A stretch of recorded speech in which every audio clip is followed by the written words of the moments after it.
Yeah? So I'm sorry, I'm not your guy. It's frustrating with Condo on some nights it went for $25,000. Yeah. You know, it's funny because one of the guys walking by, the construction guy, says, "Hey, how you like the street, huh? Another All right, $15,000 on your we property are value." live now. 7-5. Hello, 7-8-5. 5 o'clock. Ready to go when you are. We're Huh? all set. We're all set. We're good? I like the way you Where's my walk. sign? I know. I know. Oh, okay. 435. All right. Good evening and welcome. Today is Tuesday, April 20th. Welcome to closed session. I will call this meeting to order at 5 p.m. Can I have roll call, please, Nicole? Councilmember Santos? Here. Councilmember Fenn? Here. Councilmember Martinez said he may be late this evening. Yes, Councilmember Martinez reached out to me and he said he would be late but would be attending closed session later. So I'll make sure I make that adjustment when I come back out. Okay, thank you. Mayor Pro Tem White Here. and Mayor Lara. Here. So in response to Riverside County, currently in the orange tier, which allows for indoor gatherings with modifications, this meeting will be open to the public and conducted in a virtual format to be inclusive of all participation preferences.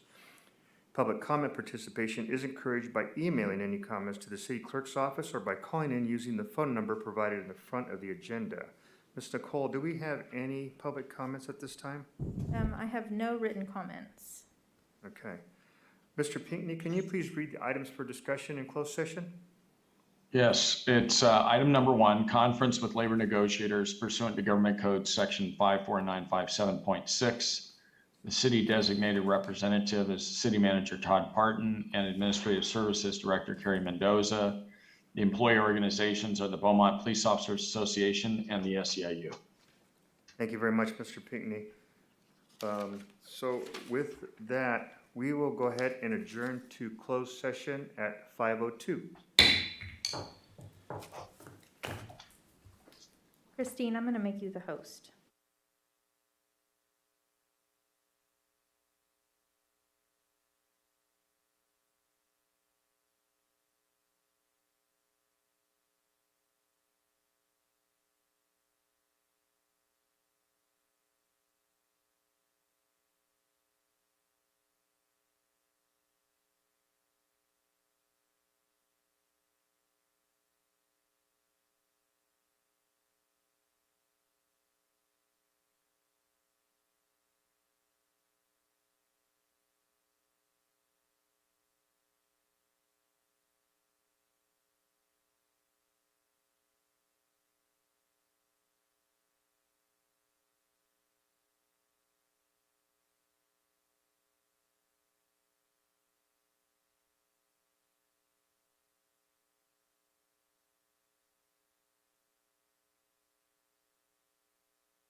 put HDMI one, because they're bolted on, they're on the wall. Okay, I'll switch gears. That's fine, I'll switch gears. I'll move this to the podium and I'll just get up and come to the podium and hit play. Okay. You don't, that needs to be online though, right? Yeah, but I have it in front of the podium. Oh, okay.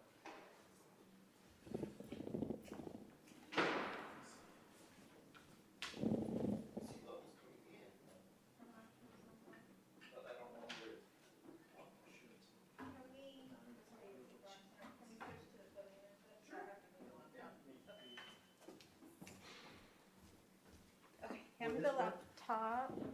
Yeah, we can put it down in here, that's fine. Oh. He has to see it too. I just wanted it between us instead of.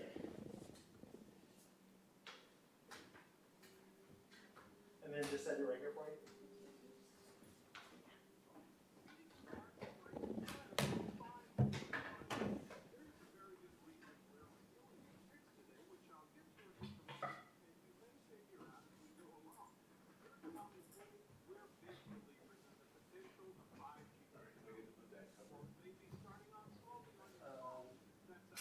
Nicole, are we good with mics and stuff like that?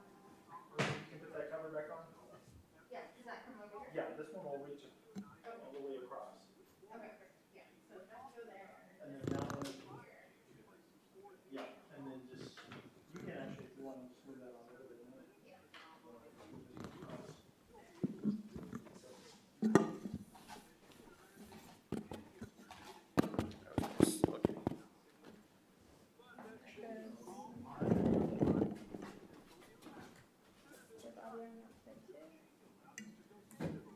Test, test. Test, test, test.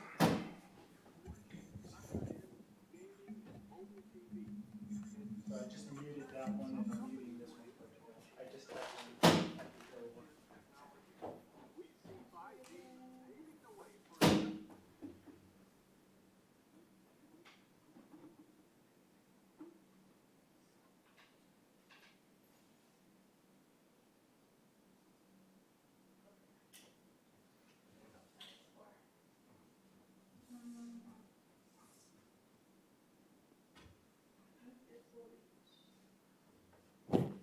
Yeah, I don't know.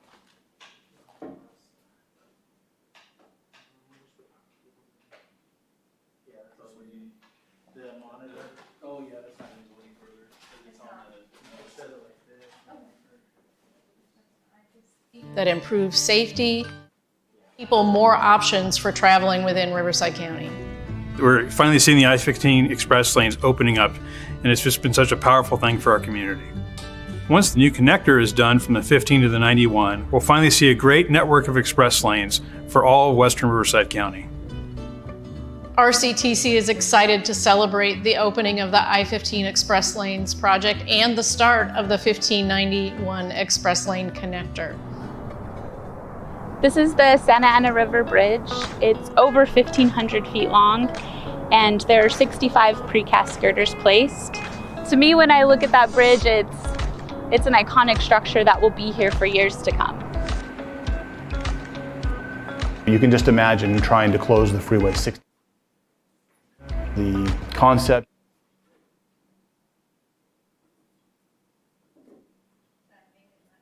have to down on the riverbed directly into place. We utilized a gantry crane which rode on the existing bridge rather than a conventional crane setting in the bottom of the river, which would have been a greater environmental impact. In a more conventional scenario, we would have had to use boom cranes, which would have required full closures of the freeway. I think we saved about 6 months of construction time going with that precast girder arrangement. We are really proud of the work that was done in environmentally sensitive areas. We wanted to make sure that we protected those species and the habitat down in the Santa Ana River and in the Wash. The project's within a sensitive environmental area. We have wildlife species such as bats and burrowing owls that we're analyzing. My team is ensuring that we're protecting the environment while we're constructing our project through design and construction. We love bats. We love the bats because they eat a lot of the bugs, particularly the mosquitoes. And of course, West Nile disease is always a concern because it can be fatal to horses. Once we're completed with construction of the project, we will return the areas back.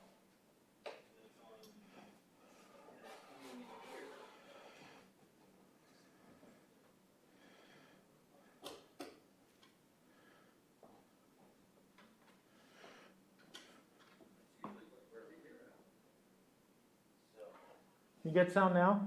Yeah. Now you do? I hear that. No, I was tracking I changed the settings to see if it was,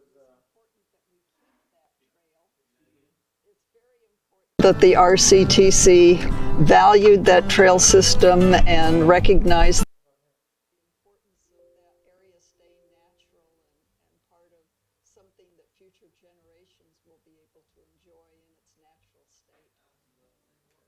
These projects have been very valuable for Riverside County and the job market. 5,500 jobs have been created through these projects. So no, I just changed the output. Yeah, I can change that to back to the HDMI. Support my community, whether it be for our horses buying all our feed here or my family buying all our food here. So it's nice to see that my wages that I've earned are going right back into the community. Well, when you build in America, you got to make sure it's built right. It's going to benefit the community, it's going to benefit my family, my friends, and it's going to benefit everybody. During my travels, I had the opportunity to drive on the 15 and see the workers out there. It's not hearing anything.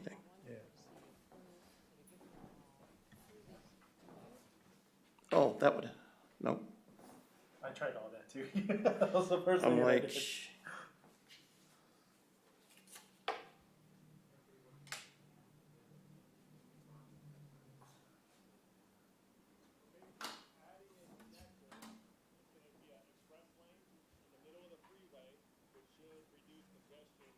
I vaguely hear something. Yeah, it's over there. I think on one of the monitors.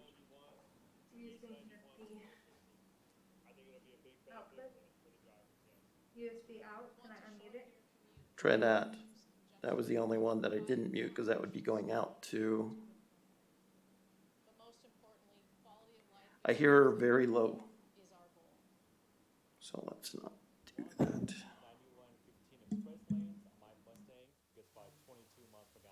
No. Using the 9115 express lanes definitely gives me a better quality of life. I think for a lot of residents in my city in Wildemar, you're going north on the 15, to be able to look over and appreciate how quickly traffic is moving compared to what it used to.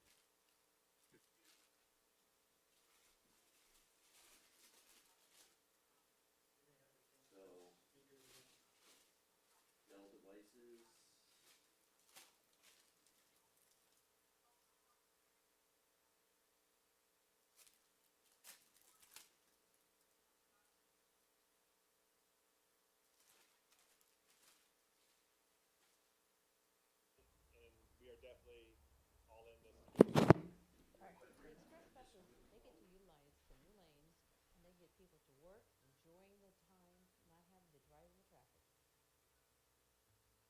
We had over 250 union craft workers out here for over a year, and they're very professional. And absolutely, the challenges of 2020 have been something that I couldn't even have contemplated before it happened. And the completion of this project is essential.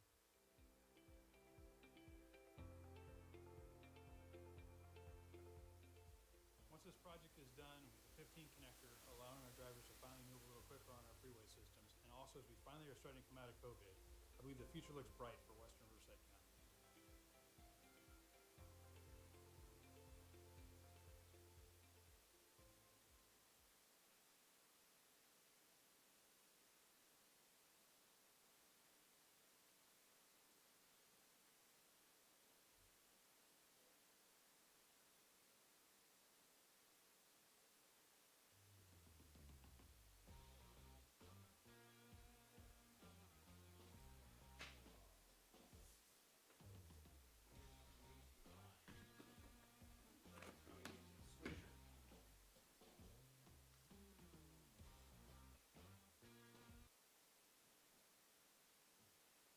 issue. Yeah, that we don't want.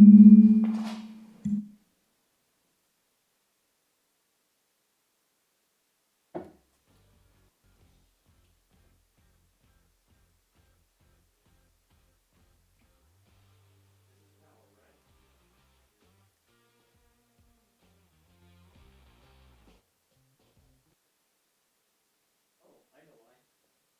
Audio in wasn't even put.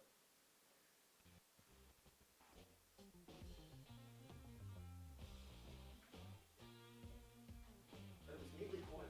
Yeah, that's what counts.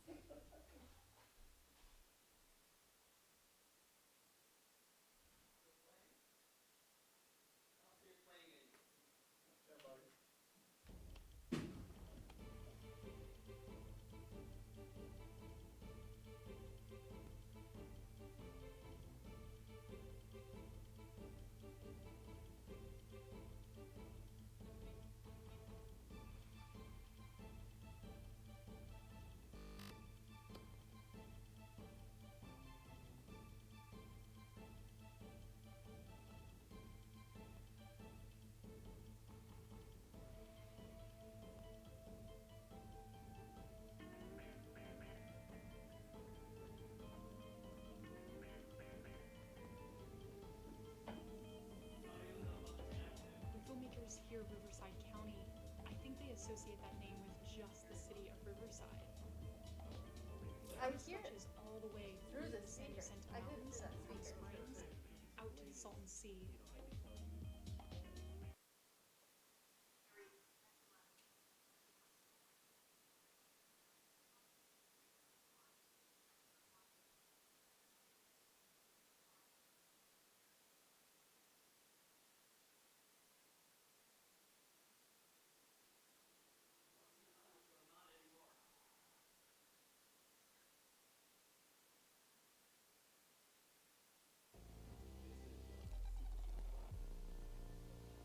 Which is the largest lake in the state of California.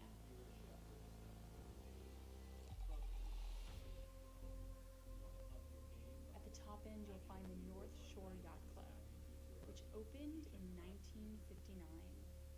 The Salton Sea is unique because it's more deserted.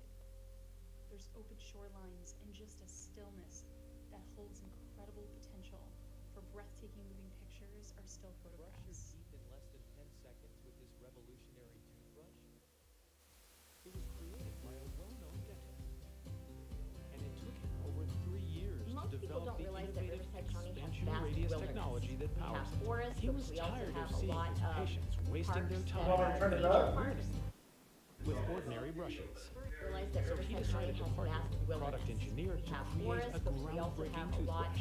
More than 90% of patients have dental decay problems. I mean, I know These patients we know all what we thing paid is for, mountains, but would it be better if you just played the audio from the laptop and just brought the mic down? Never Because thought we that can't figure it manual out. and electric toothbrushes could be that bad for your teeth and gums.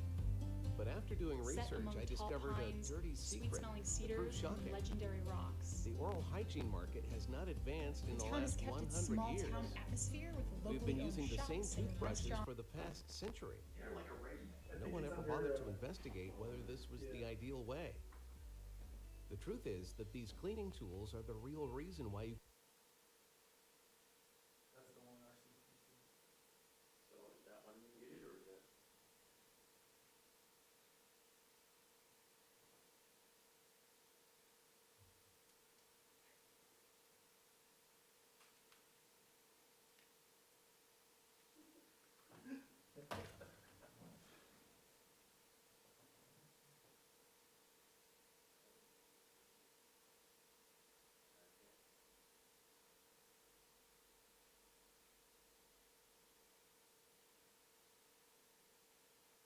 Is there another device? Or just this? No, oh, just those two.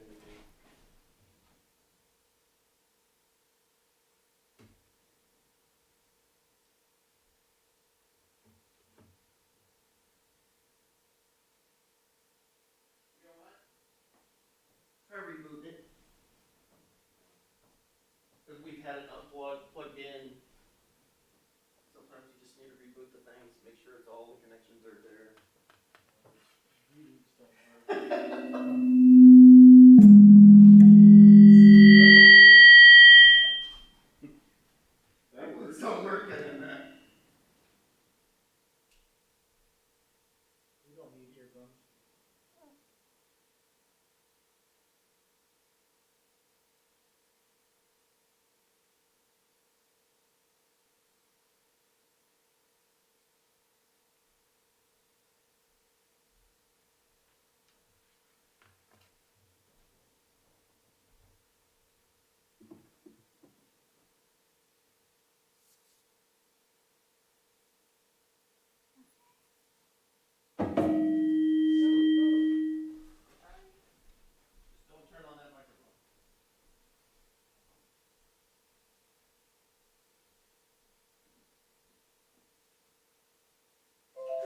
Meet your next pillow.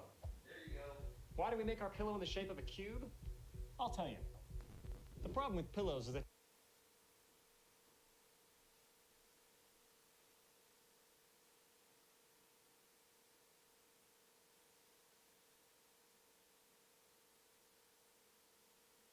It's on video, but it's very low.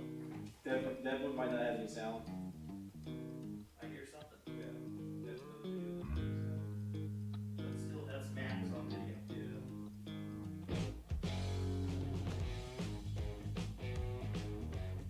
Once it outputted on YouTube, though.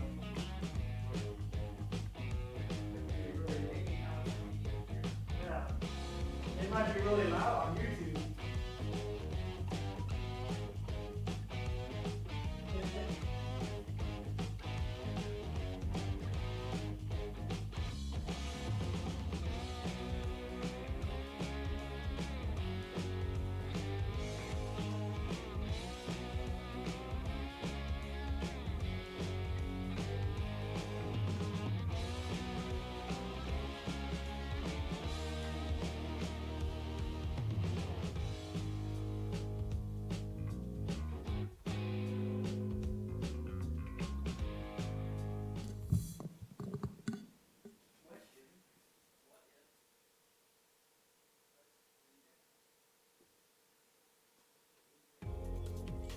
A new non-tolled lane on westbound 91 is headed your way to ease the morning commute between Riverside County and Orange County.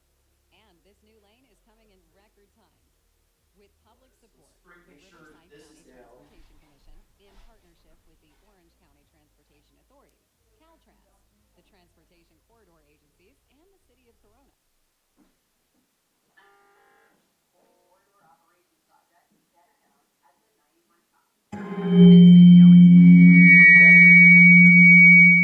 Bring everything down, all the house. Yeah, I hear.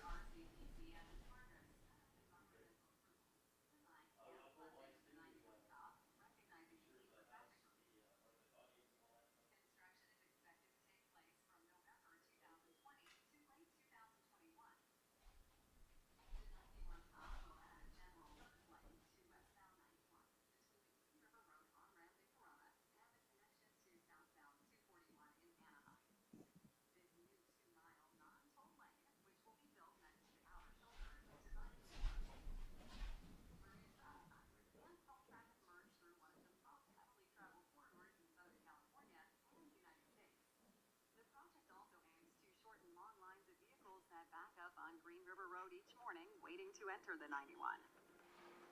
To add this new westbound lane, the 91 cop will widen the outer pavement along the westbound 91 and restripe lanes, widen the County Line Creek undercrossing, build retaining walls on the north side of the 91, rebuild a portion of Green River Road near the Green River Golf Club entrance, RCTC awarded a construction contract in summer 2020 for this $29 million project. The project will provide more than 300 jobs for the region, which will help with economic recovery needed from the COVID-19 pandemic. Because of the need to deliver this project quickly and ensure accountability, RCTC is offering financial incentives if the contractor completes 2 scheduled milestones early. There are also financial penalties for not reaching these milestones. The first stage of construction will focus on work along Green River Road, near the golf course entrance, and locations beyond the outer shoulder of westbound 91. During this time, the parking lot at the Santa Ana River Trailhead will be closed, but trail access will be available. Then work will shift to pavement widening and restriping of westbound 91 between Green River Road and the southbound connection to the 241. During construction, please expect periodic lane closures at night. Please slow down, allow extra travel time through narrower lanes, watch for crews and equipment, note changing conditions on the roadway, The Zoom wouldn't be and feeding follow into this, so detours. it shouldn't be doing any loop. Stay connected by But signing up for construction updates from RCTC and by following us on social media. Thanks for your support as we work together on a better 91. You don't have anything inside the podium that you can adjust because it goes in, out of there, into the podium.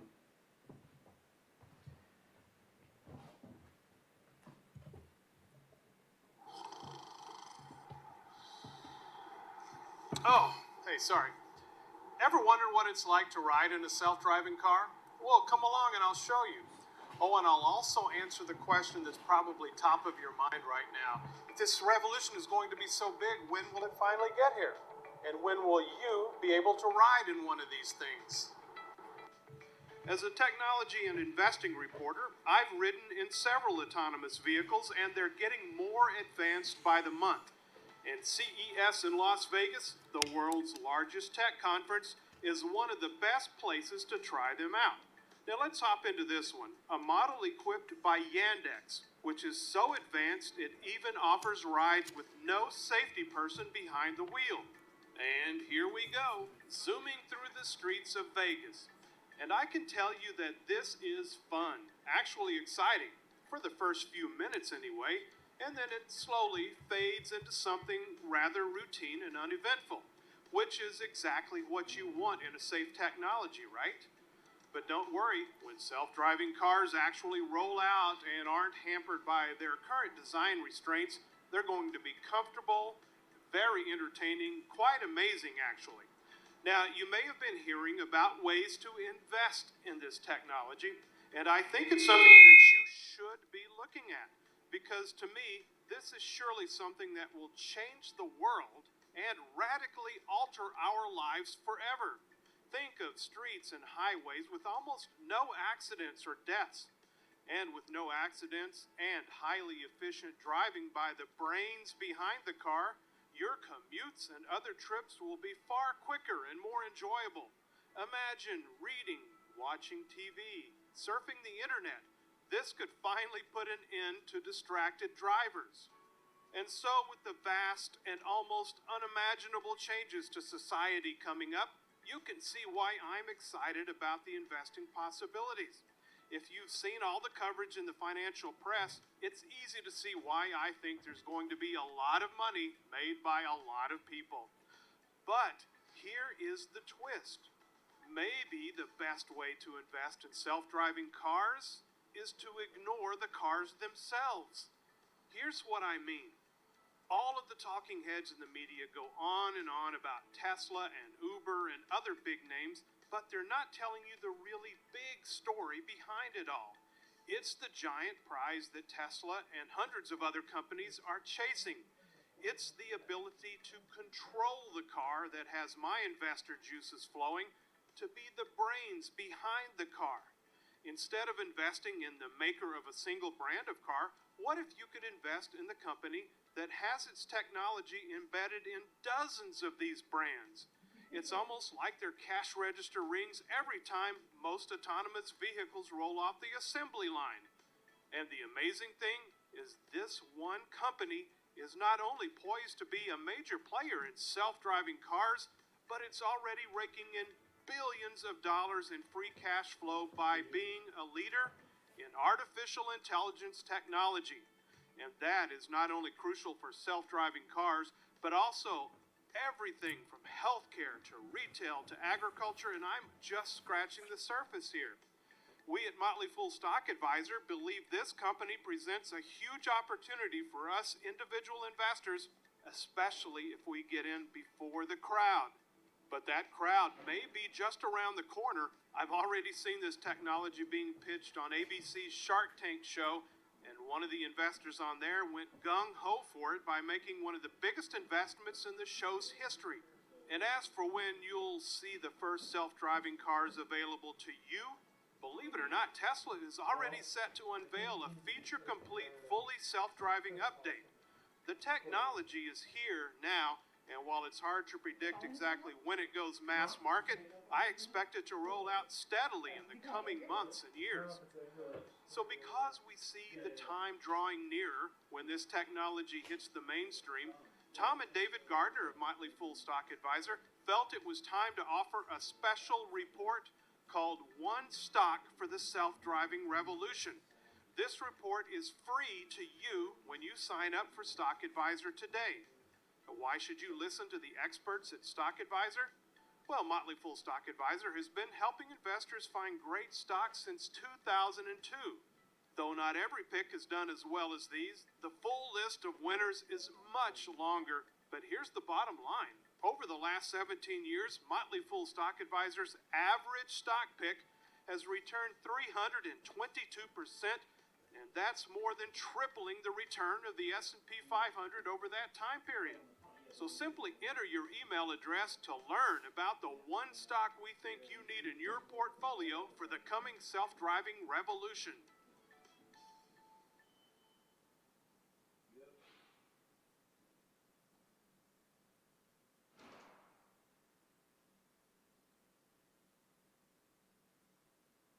If you want to know why you're so tired so often, look at this banana.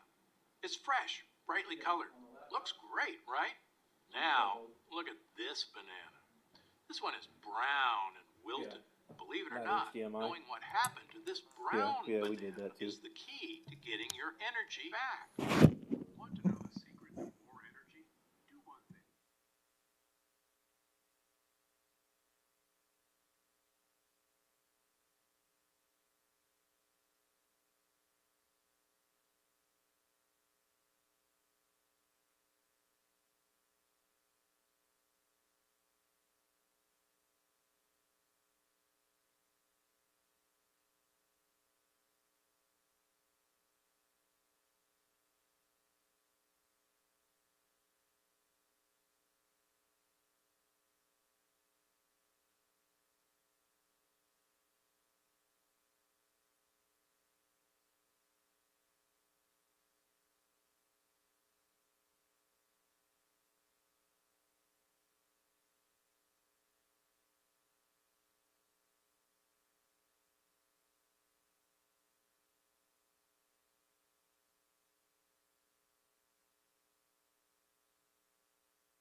Is designed to improve traffic flow between these areas and provide a new connection to Route 79 and the bus and rail facilities that support Metrolink's 91 Paris Valley line.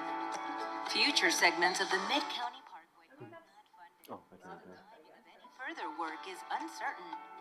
However, RCTC is actively seeking grant funding for these future segments. The I-215 Placentia Avenue interchange will offer significant benefits to drivers. The project will expand access to I-215 by adding new northbound and southbound on-ramps and off-ramps, improve traffic flow by realigning East Frontage Road, widening the existing Placentia Avenue overcrossing and adding lanes to Placentia Avenue between Harville Avenue and Indian Avenue. The City of Paris also is widening Placentia Avenue between Indian Avenue and Paris Boulevard from 2 to 5 lanes. The city's widening project will be completed at the same time as RCTC's interchange project. RCTC will build 3 stormwater detention basins to reduce flooding for added safety on local streets. The interchange will promote clean air and less gasoline use by reducing the number of idling vehicles in the area. During construction, Please expect periodic lane closures, including a 10-month full closure of the Placentia Avenue Bridge over I-215. The bridge closure will cut 6 months from the overall construction schedule and provide a safer work area for crews by separating the construction zone from local traffic. Please slow down, allow extra travel time, watch for crews and equipment, be alert to changing conditions, and follow detours. Stay connected by signing up for official construction. We are breaking ground. The Riverside County Transportation Commission and our project partners, Caltrans, the Federal Highway Administration, the City of Paris, and the County of Riverside are starting work on the brand new Interstate 215 Placentia Avenue interchange. Although COVID-19 restrictions don't allow us to gather in person. Will it go to sleep and then lock you out and shut you down? I don't know what that one is set to.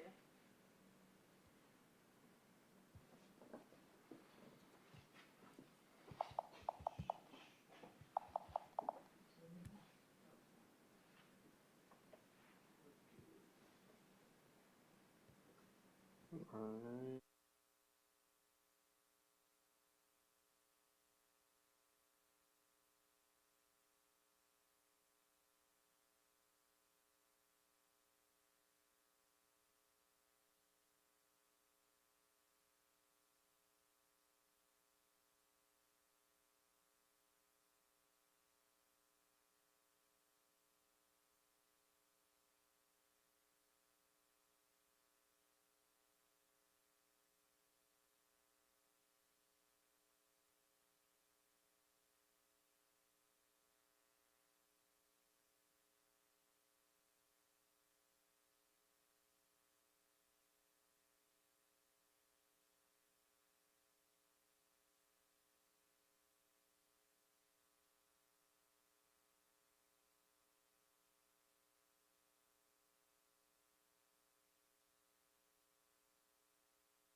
Mike's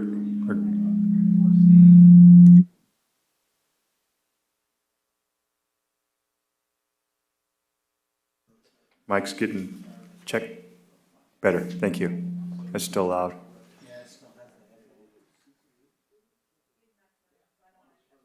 Okay. We good? All right.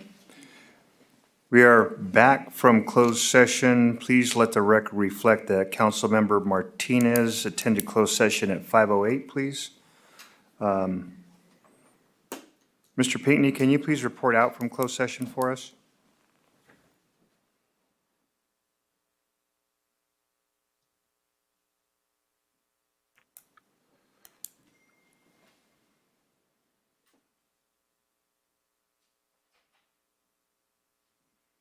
John, can you hear me?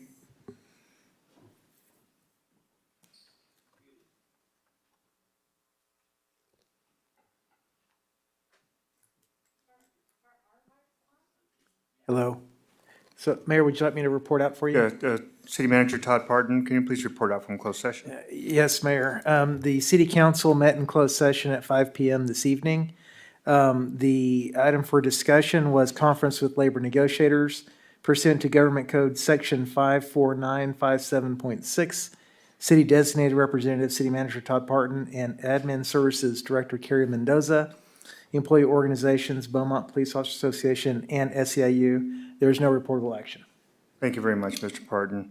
So I will call, I would like to welcome you all to the regular session of the City Council meeting for April 20th. I will call this portion of the meeting to order at 6:02. Can I please have roll call, Nicole? Councilmember Santos? Here. Councilmember Fenn? Here. Councilmember Martinez? Here. Mayor Pro Tem White? Here. Mayor Lara? Here. Mayor Pro Tem White, could you please lead us in the Pledge of Allegiance? Sure.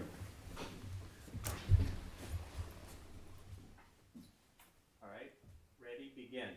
I pledge allegiance to the flag of the United States of America and to the republic for which it stands, one nation, under God, indivisible, with liberty and justice for all.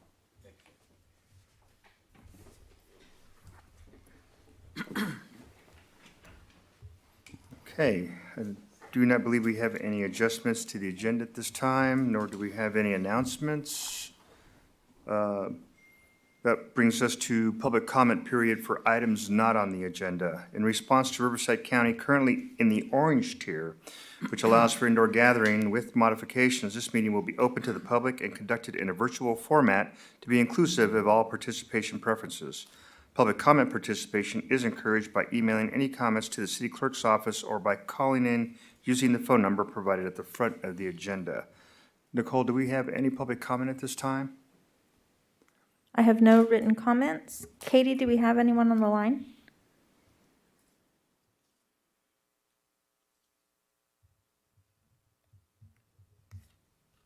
Katie, can you hear us?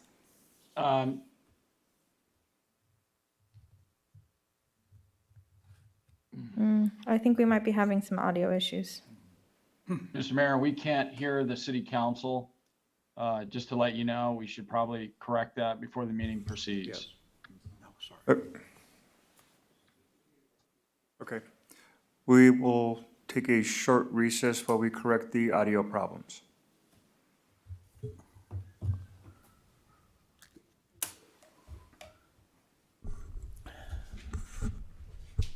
You want to change your 817 there? You want to change your 817? I'm sticking with it, boss. Oh, that was AM. What? That was AM.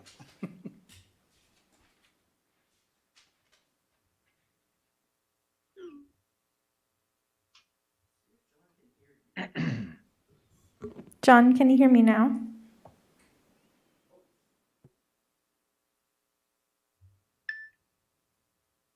He's not flinching. John, can you hear me now? Now we can, yes. Okay. Thank you. Okay. Thank you very much for that.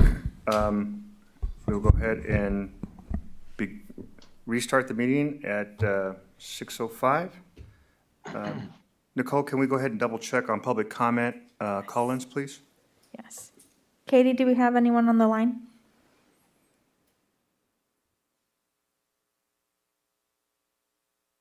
Katie, can you hear us? She just sent me a text. She said she's having audio issues also, but she does have a caller. Give me just a second. Okay.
Barry, you regretting your decision?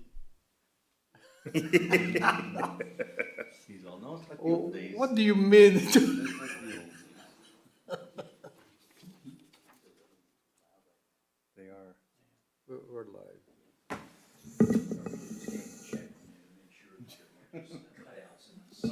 Yeah, there you go.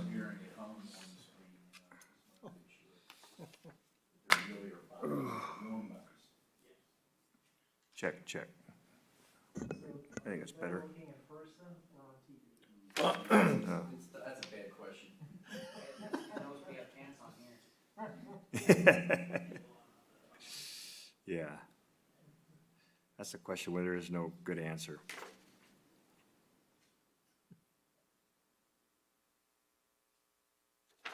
Unless you just say yes. Absolutely. Yeah.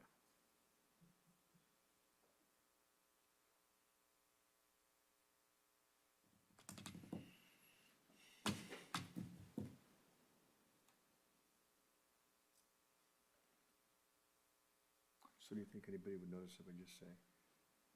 And with that, I will adjourn the meeting at 6:15. It's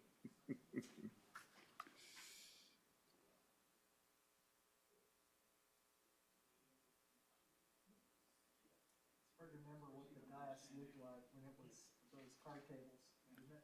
Oh, I forgot about that. Mm. The duct tape that kept getting stuck to my pants. Like, if I got too close to the table, the duct tape would stick to my pants.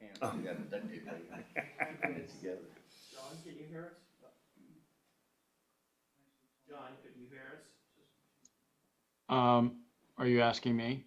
Yeah. I can hear the mayor. I could not hear the person speaking at the podium. Okay. Only through your microphones. Thank you. Try it again. Yeah. He's going to try the podium again, John. Check 1, 2, check, check. There we go. He's got it. All right. So they can hear us, but we can't hear the public comments.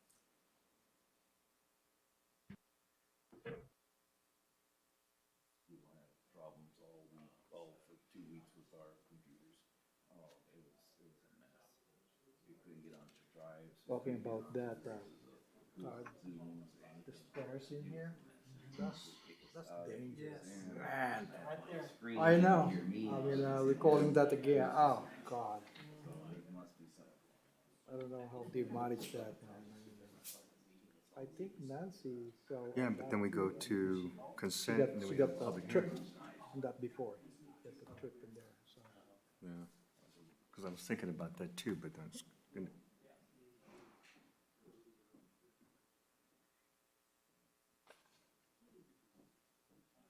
Had a laptop go down, so now she has a new one. Katie, can you hear me now? Yes, I can hear you. Okay, perfect. All right, and she has 2 callers, so whenever you're ready. 2 callers. Okay. Okay, Katie, you can go ahead and send in the first caller. Okay.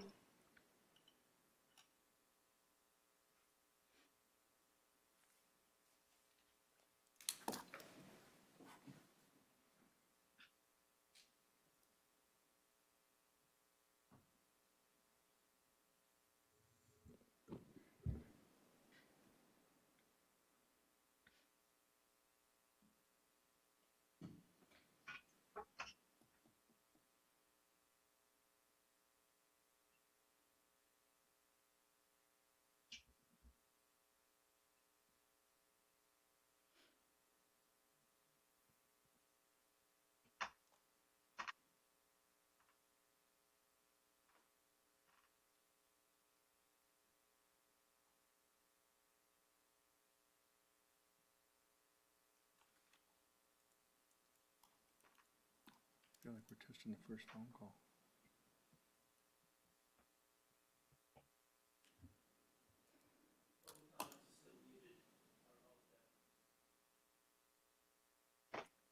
Yeah.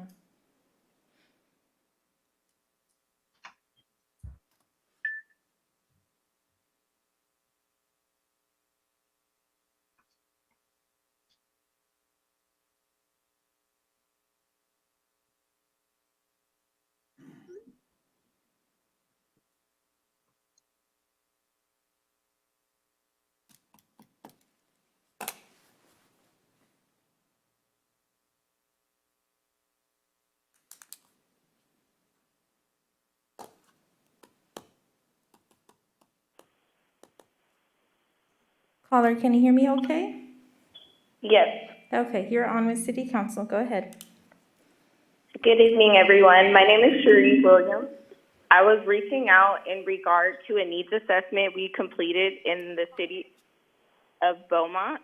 My group basically conducted a needs assessment in the community, and we found out that we need a lot of youth recreation is what the people are looking for. So we just wanted to come introduce ourselves tonight and just kind of communicate that and just put that out there for you guys. We're going to try to plan some COVID-safe events over the next couple of weeks to either collect some type of items that will help assist with youth recreation, or maybe even an outdoor event with social distancing that can help fill that desire for youth recreation. So we just wanted to put that out there to you guys tonight. Okay. Thank you very much. I appreciate that. Thank you. Have a good evening. You too.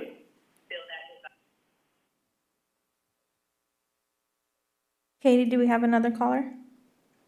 Yes.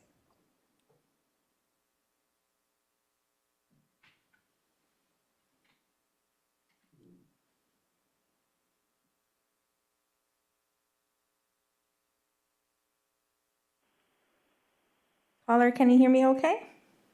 Yes, I can. Okay, you're on with City Council. Go ahead. Thank you. Good afternoon, City Council. My name's Ron Roy from Fairway Canyon. Tonight I want to talk about the general plan. It's my understanding that the city general plan does not include class one bike lanes in the circulation element.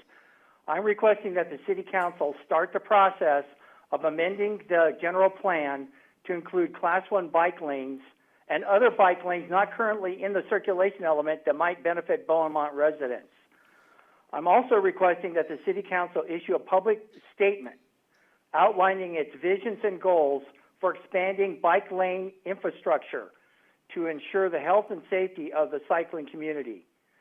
This should be in light of the fact that the City Council should by now be aware of the dangerous conditions for cyclists using Beaumont streets and road systems.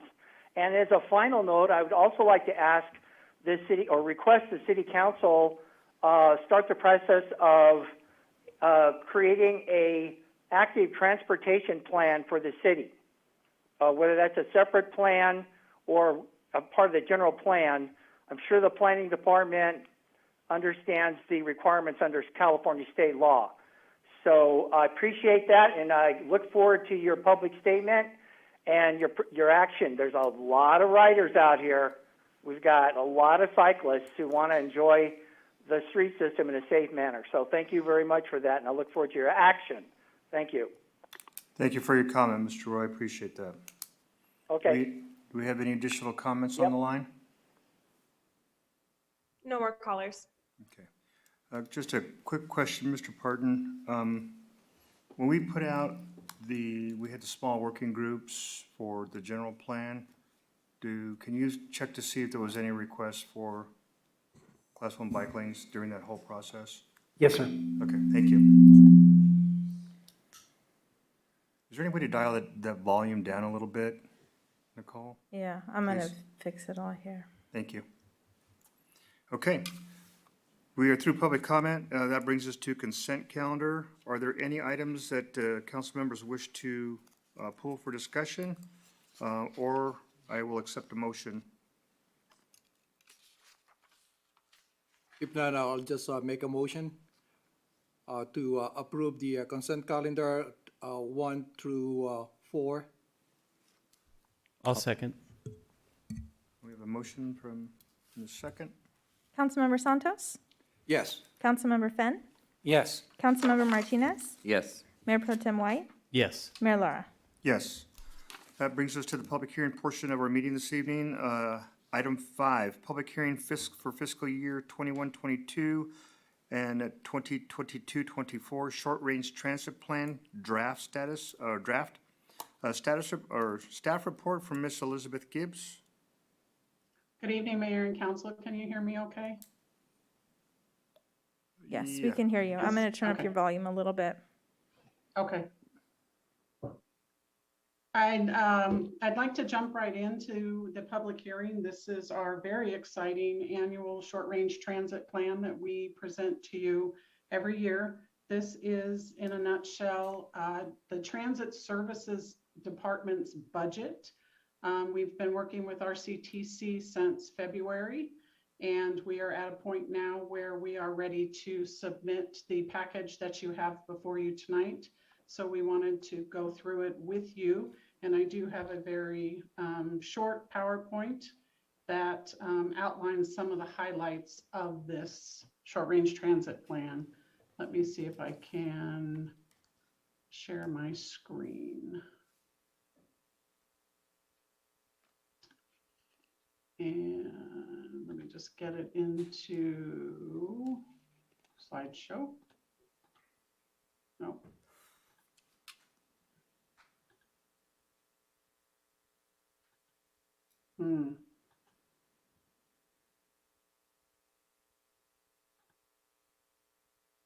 Let me try that again. Hold on.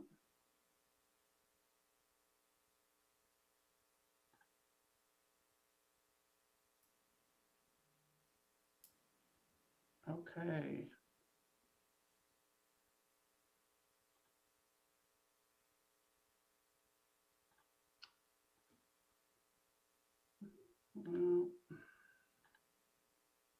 I have too many screens here. Here we go. Okay, can you see that? Yes. Okay, very good. So this is the SRTP for fiscal years 21-22 through 23-24. I did want to note that only 21-22 are considered for funding. What we do is we actually plan for 22-23 and 23-24, but it is for planning purposes only.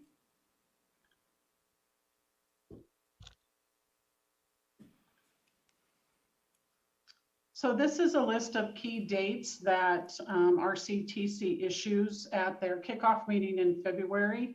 I did want to highlight where we're at. We're about halfway through the process. Tonight is the required public hearing, and tomorrow the second draft, which is in your packet, is due. That includes the narrative. We already have submitted Table 4, which is the first draft. It's what RCTC calls the first draft, and we'll be looking at Table 4 in depth in a few minutes.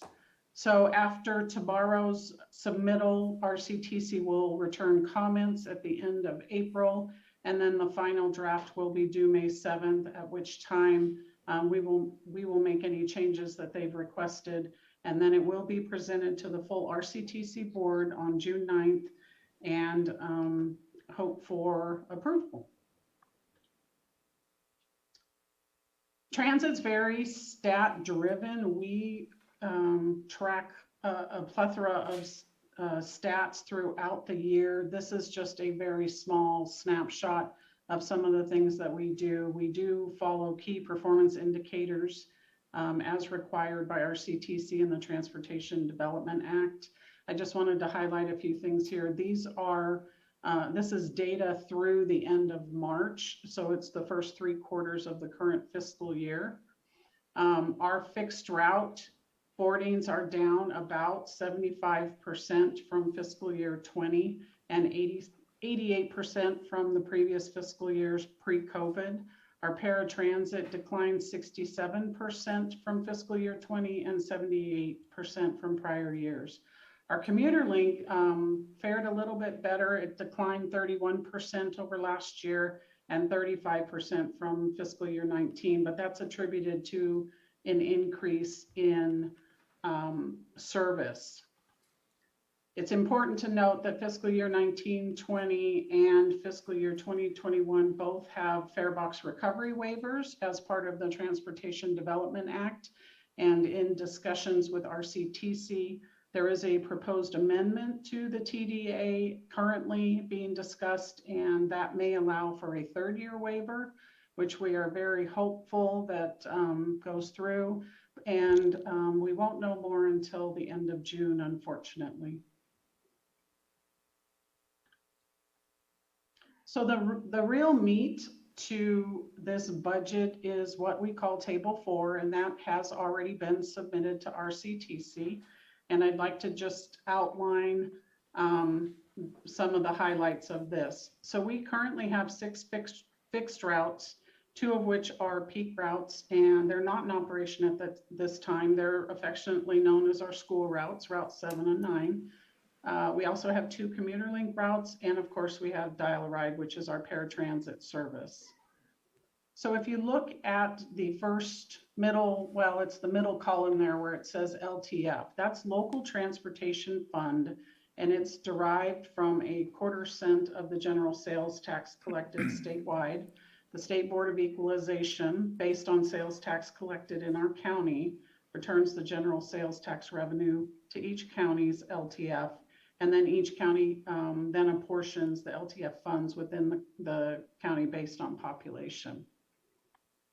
Moving to the right, you'll see a column which is new to our Table 4. This is the first time that we've actually allocated funds. Measure A, it was adopted by Riverside County Transportation Commission in 2002. It's a 1/2 cent sales tax. And for purposes of public transportation, there's a clause in there in the ordinance that allows for funding of express bus service that feeds the Metrolink service and provides a reasonable alternative to the automobile for daily commuters who travel within the region. Traditionally, RTA has been using this revenue source, and this year, RCTC staff recommended to us that we reduce our LTF request and replace those funds with funding from Measure A for the commuter links. And then moving on, we also have STA, which is State Transit Assistance. That is strictly for capital, and it's appropriated by the legislator to the State Controller's Office, who in turn then allocates the tax revenue by formula to planning agencies and other selected agencies. The statute requires that 50% of STA funds be allocated according to population and 50% be allocated according to transit operator revenues from the prior fiscal year. The next column is SGR, that's your State of Good Repair program. It's funded from a portion of the new transportation improvement fee on vehicle registrations due on or after January 1st, 2018. A portion of this fee will be transferred to the State Controller's Office for the program, and then the program is managed by Caltrans. And so that is another capital allocation.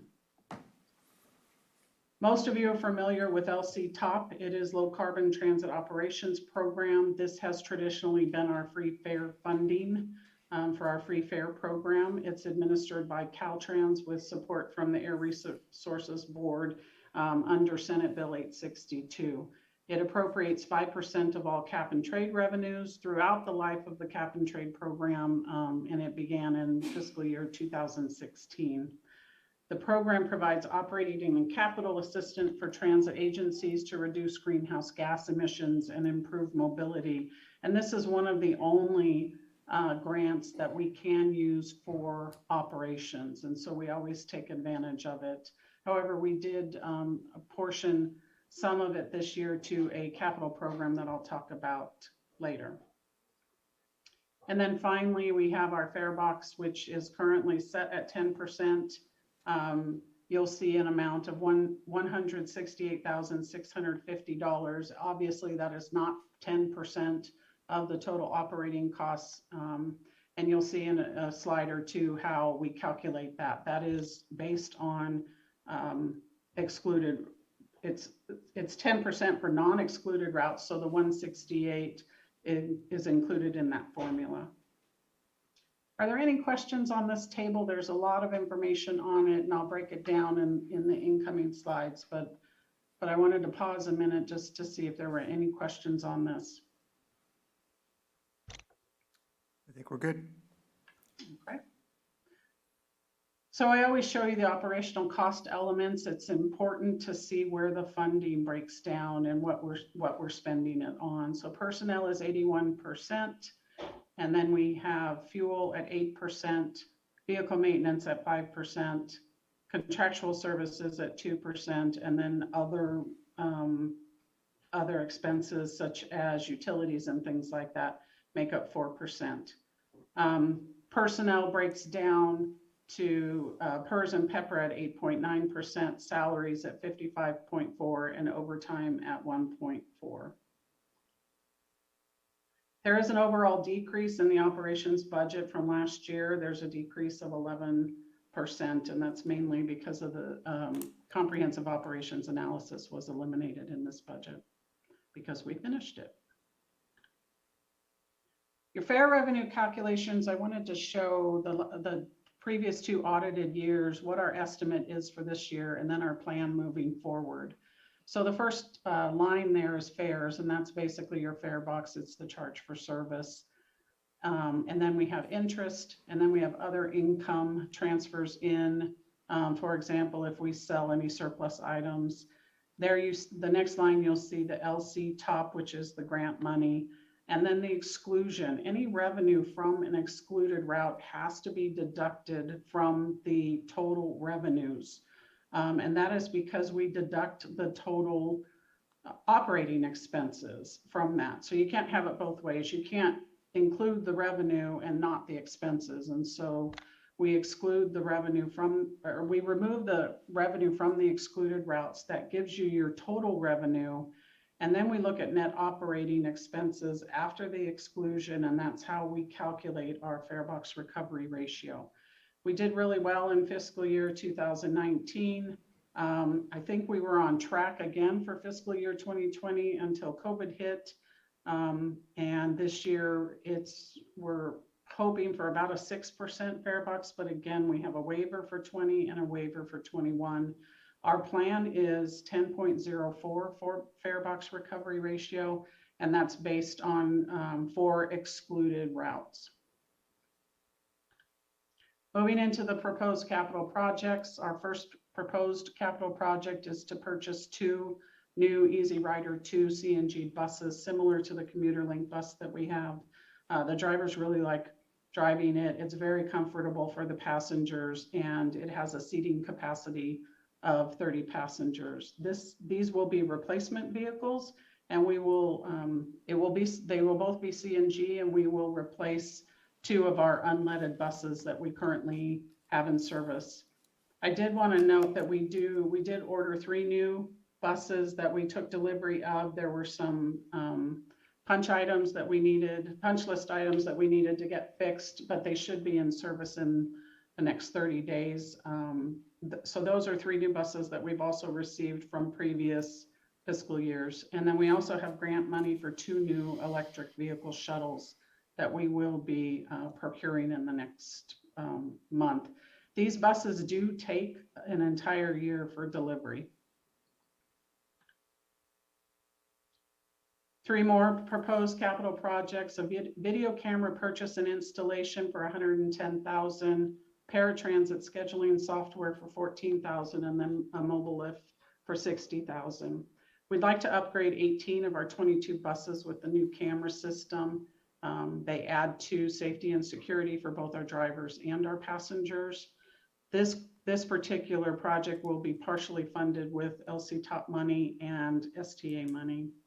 Scheduling software, we bought an out-of-the-box software program about 12 years ago. It's no longer supported, and we've actually gone back to Excel spreadsheets for our dial-a-ride passengers, which is very time-consuming. And then finally, our vehicle maintenance shop needs a mobile lift. We do not have the capability to lift our 40-foot coaches right now, and so what employees are doing is they're crawling on the ground under the bus to repair it. The comprehensive operations analysis is really a key part of this short-range transit plan. We've almost finished phase 1. We are currently working with Beaumont Unified School District on the Route 7 and 9. We did complete one of the recommendations, and that was improve on-time performance. Phase 2 has many more items in it. The COA recommends that we begin moving forward with these recommendations of phase 2 starting July 2021 and finishing by December of 2022. One of these recommendations is the elimination of service to Calamasa. The only route that services Calamasa right now is the Commuter Link 120. The Commuter Link 125 previously serviced Calamasa, but we did remove that stop on that route, and we replaced it with a stop in downtown Redlands where the anticipated Aero train line will be. And so we made that move. Staff is recommending elimination of service to Calamasa. There is a handful or less of passengers from Beaumont that actually need to get to Calamasa. The majority of the passengers that we pick up in Calamasa are Calamasa or Yucaipa residents. We also need to bring a fare adjustment back to council at a later date, and I'd like to propose that we do that post-COVID. The data that we're collecting right now to do a fare elasticity study is skewed because of COVID, and we still have a grant money to spend in conjunction with a program that we're doing with Banning that will end around the end of this calendar year in December. Another item is a microtransit study is recommended to review options for the 4th Street Logistics Center, and then we'd like to throw in a look at the rural area of Cherry Valley. And so that would be the enhancement commute to 4th Street Logistics Center recommendation. The new operations center project is a bit delayed, so we're going to push that one up probably another year. The other recommendation is to enhance connectivity with RTA and Banning, and that's an ongoing discussion. And then finally, bus stop improvements. And the just a quick update on Walmart, the RFP for that will be out this fiscal year. We're working with engineering staff to get that designed. And then phase 3, these recommendations are really long-term. These will be brought forward probably in fiscal year 22-23. So I didn't really want to spend a lot of time on them, but I did want to just point out that we do have a phase 3, but it's a couple of years out. That concludes my presentation, and I'm open to questions. Thank you very much, Elizabeth. With that, I will go ahead and open the public hearing at 6:37. Do we have any public comments, Nicole? I don't have any written comments, but I believe we have a caller on the line. Is that correct, Katie? Yes, I have a call. Okay, you can go ahead and transfer it in.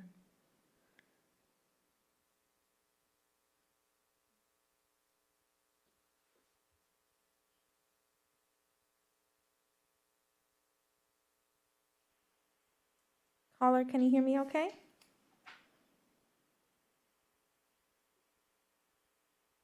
Can you hear me, caller?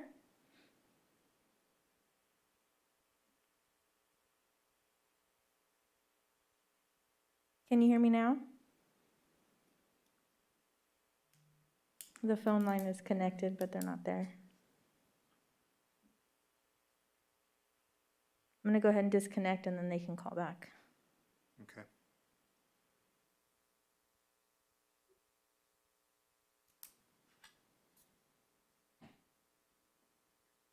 Katie, they weren't on the line. Will you let me know if they do come back? Yes, I'll let you know. Do we have any other callers? No, we do not. Okay. Okay. So what I will do is I will go ahead and,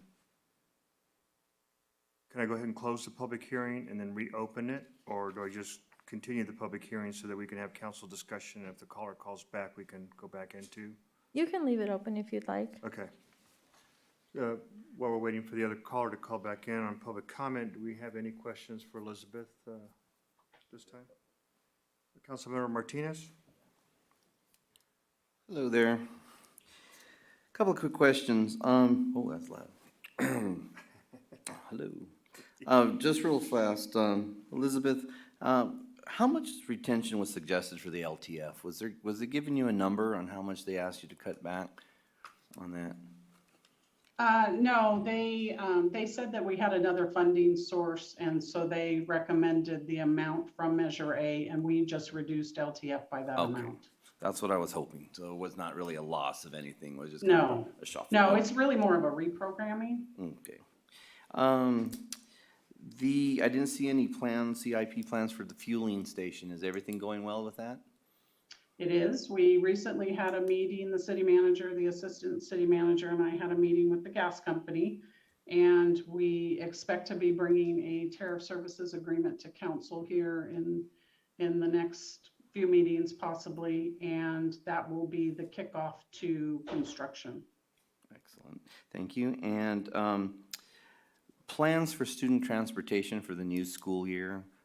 Do we have everything planned as normal for the upcoming school year? Because I know we had talked in the past about adjustments to the route and feasibility and cost and so forth. Right now, is it everything as same as usual, or do we have some plans for any type of modifications? The plan that's before you tonight is status quo. It is exactly what we've been providing in previous years. Okay. And last question, do we have any plans as the Metro Link station is being built in Redlands? Do we have any plans for a commuter link for that perhaps in the future? We actually have one currently. It's Commuter Link 125. That was the exchange. We opted to not stop in Calamasa on that route in exchange for a stop in downtown Redlands that will service the train when it gets there. Oh, okay, because I thought we were stopping over at where the theater is. So we're not going there, we're going to downtown instead, or is it doing both? No, it goes to downtown, and the reason it does is because that's where Omni services, and we want to exchange passengers with Omnitrans. Okay, perfect. Okay, you answered it all. Thank you. Thank you, Mayor. Thank you. Elizabeth, it looks like we are good.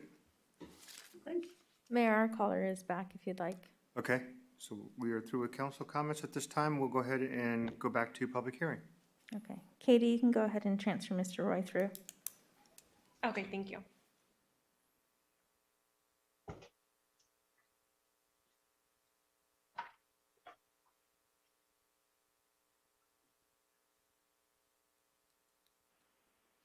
Mr. Roy, can you hear us? Yes. Okay, go ahead. Okay, yeah, this is sort of a one-way call. I don't know if I'll get any quick Q&A, but the reason I wanted to talk is there's no active transportation program as part of the short-range transit plan, and my understanding is that's a more immediate route to getting state money for active transportation. So I'd like to ask that they add active transportation onto the short-range transit plan. And I'm always worried, I say this 100 times, I'm always worried about the isolation of Beaumont, that they're always last instead of first in terms of getting out ahead of active transportation. There's $2 billion being proposed due to the unexpected surplus from the State Transportation Commission. So that's above, I think there's $500 million that are allocated. So I'd like us to get into queue so we can get in some kind of a plan and also for a cycling infrastructure system, also to get a multimodal component so we can see how different modes of transportation can effectively link with other modes, so cyclists to buses to trains. And I'm not the first person here. That's why I'm very, very surprised. I never hear anything from the city council that they're not coming forth with a vision on that. So I don't think I've exceeded 3 minutes, but I guess I have. Okay, Hello? thank you. Yes, Mr. Roy, can you hear me? Yeah. Okay. Yes, we've got your comments on that. Thank you very much.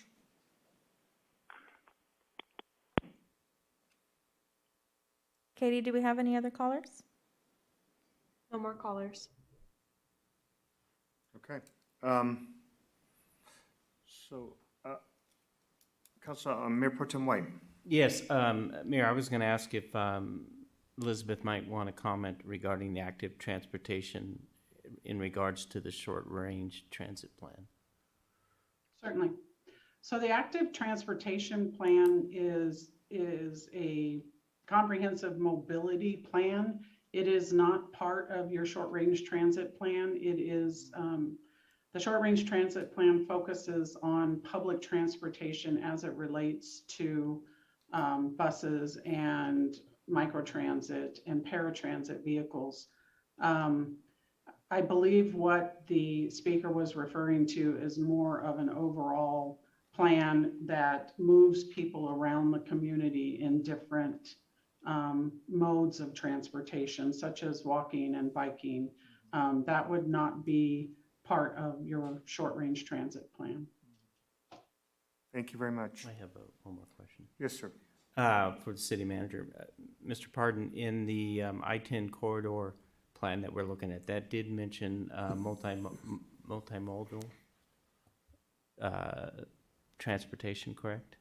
It would address many of the elements of an active transportation plan that you see in places like San Diego County and some of those areas that have adopted these. Okay, so we are looking at that as a solution, and we're looking at all grant and access to funding for those kinds of things, correct? Yes, sir. Okay, Yeah, I believe that was an agenda item 2 meetings ago. Yeah, okay. Thank you, Mayor. Mayor Pro Tem White. Mayor, can I Councilmember ask Santos? Elizabeth? Elizabeth, you mentioned on the presentation, there's three, transit that we're purchasing and coming in. I'm just curious about, on the hydrogen, system. And I know it's too soon and too early to ask you that. Maybe it's on the future plan, but I know Sunline, working on it, and think this year there will be, implementing that, and I think that will be nice to see that we be part of that. And again, I'm not sure of any funding on that yet. So could you comment that or give me some information on that too? Thank you. Certainly. We actively follow what Sunline and RTA are doing, and I know that Sunline is the front runner with hydrogen. Being a small agency, that is a big leap for us right now. It will become required down the road, but right now we're looking at electric vehicles and finishing up our purchasing of CNG. The problem that we have right now is if we jump into the hydrogen fuel purchasing, we don't have anywhere to fuel those buses right now. As you know, we're struggling with fueling CNG buses. We continue to watch what Sunline is doing. We don't necessarily want to be the front runner with new technology. We're too small, and so we let them get their feet wet with things like that. We did the same thing with CNG many years ago. We let the bigger agencies do the trials and the testing, and then we followed after. Because we're a smaller agency, our deadline isn't as soon as the bigger agencies. The state has mandated a deadline. And fortunately, we've been given a little bit more time to do that. We will continue to look at that as an option, and we may, in the next 3 to 5 years, bring something forward to you for that. Very good. That was good. Thank you, Elizabeth. Thank you, Mayor. Thank you. Thank you. So with that, I will go ahead and we have no additional calls, Ms. Nicole, or? I have no written comments. Katie, do we have anyone on the line? No callers on the line. Okay, then I'll go ahead and close the public comment at 6:48, and we'll look for a motion. Mayor, I'll move to adopt the plan with, as is. I'll second. Yeah, roll call? Councilmember Santos? Aye. Sorry, I want to go in order. Councilmember Fenn? Yes. Councilmember Martinez? Yes. Mayor Pro Tem White? Yes. And Mayor Lara? Yes. That brings us to public hearing, item 6. We're going to be holding a public hearing to consider a proposed ordinance to update the local development mitigation fee, or the LDMF, for funding the preservation of natural ecosystems in accordance with the Western Riverside County Multiple Species Habitat Conservation Plan, or MSHCP, and consider adopting a resolution establishing the Western Riverside County Multiple Species Habitat Conservation Plan, MSHCP, local development mitigation fee applicable to all developments in the plan area. With that, we have a staff report from Ms. Christina Taylor. Thank you, Mayor and Council. Can you all hear me okay? Yes. Great. So before you tonight, as Mayor Lara read, is the consideration of adopting the revised or updated MSHCP fees. This item is continued from the March 16th meeting where it was presented. And during that presentation, Council gave staff direction to look at the cost or the possible cost recuperation for staff time in administering the MSHCP program. And the program does allow for that. So staff did work together and assess the amount of time various staff spends administering the program, everything from processing fees and permits to monthly reporting and annual reporting. And it was determined that there's about 107 hours of staff time per year that is spent on the MSHCP program, and amortize that out across everyone who deals with the program. That equates to about $26 a permit. So what staff has done is prepared the updated staff report that you have before you to include that information, as well as included the information in the resolution that's attached. So at this time, staff is requesting that council hold the continued public hearing from March 16th, 2021, waive the full reading and approve by title only a resolution of the City of Beaumont establishing the Western Riverside County Multiple Species Habitat Conservation Plan local development mitigation fee applicable to all developments in the plan area, and waive the first full reading and approve by title only an ordinance of the City Council of the City of Beaumont to update the local development mitigation fee for funding the preservation of natural ecosystems in accordance with the Western Riverside County Multiple Species Habitat Conservation Plan. And I'm available to answer any questions that you have. And in the case that council chooses not to include the administrative fee as staff has presented, we're able to exclude that portion from the resolution, and the remainder can still be adopted. Thank you very much, Ms. Taylor. With that, I will open the public hearing at 6:52 p.m. Do we have any public comments, Nicole? I have no written comments. Katie, do we have anyone on the line? No callers on the line. Okay, so I will go ahead and close the public hearing at 6:52. Do we have any additional comments from council? This is a continued public hearing, and if we don't have any additional comments, I have one comment to make, and I'd look for a motion.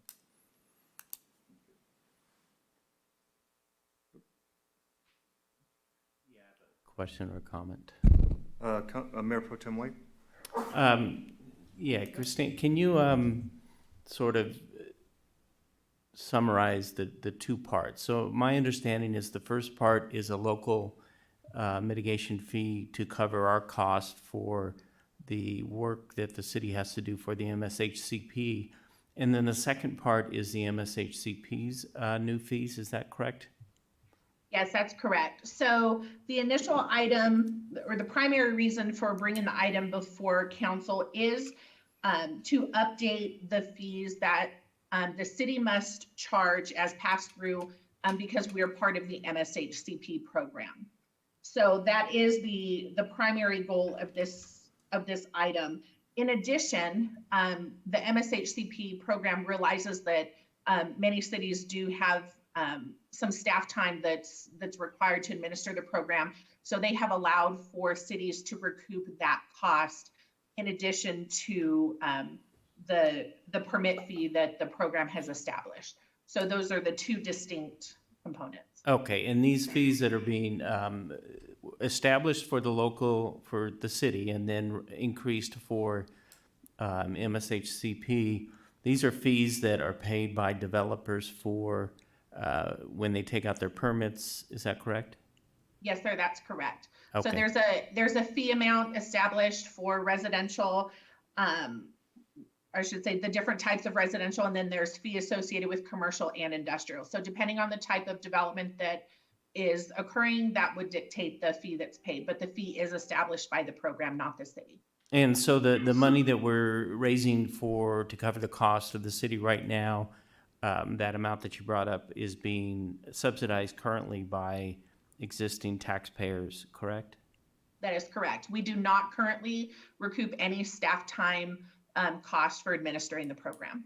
So we're moving from some of the fees being paid by current taxpayers in Beaumont to where all of the fees will be paid by developers. So we are not increasing or creating new fees for any individuals who are residents of Beaumont, unless they're obviously a home developer or a commercial developer, correct? Yes, sir, that is correct. Okay, thank you. Mhm. Mr. Mayor, if I can jump in, thank you. Sure. I just Councilmember wanted Finn. to echo Mayor Pro Tem Laura's comments about that, and I certainly would support moving this on to a development fee versus the existing residents, covering that cost. And so I appreciate staff bringing this back and moving this forward. So I'd like to make a recommendation that we do that, so. Okay, thank you. Looks like we're all good.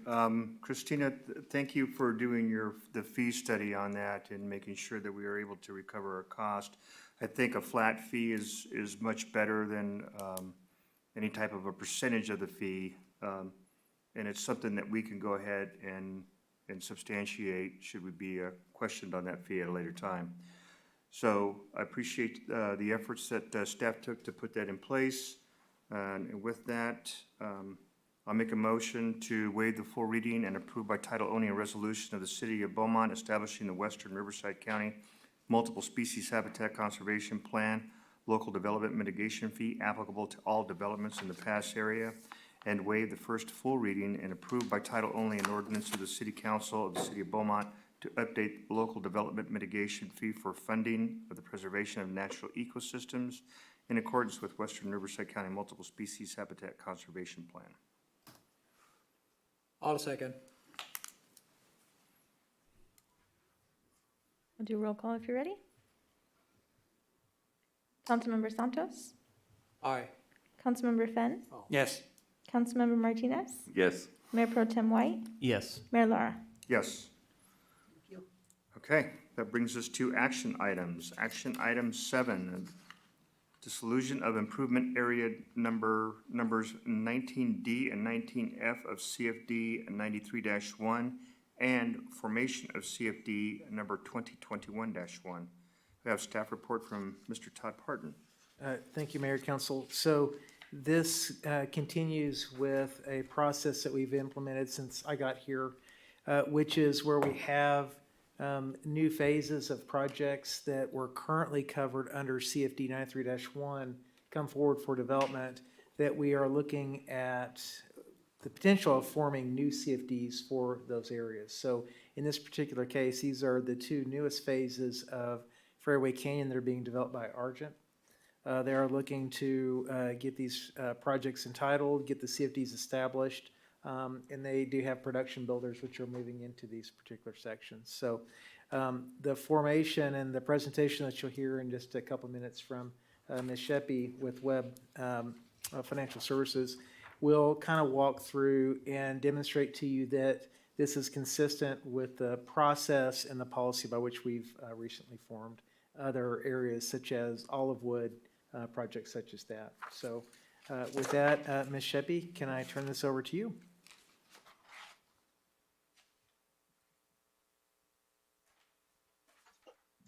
Good evening, Mayor Pro Tem, council members. So I have a brief presentation for you this evening to go over what we're discussing this evening, the resolution of intention to form CFD 2021-1. Nicole, would you like me to share my screen, or do you have the presentation queued up? It would be easiest if you shared your screen, if you can. So If I'll go not, I ahead can and do it. that. And right here.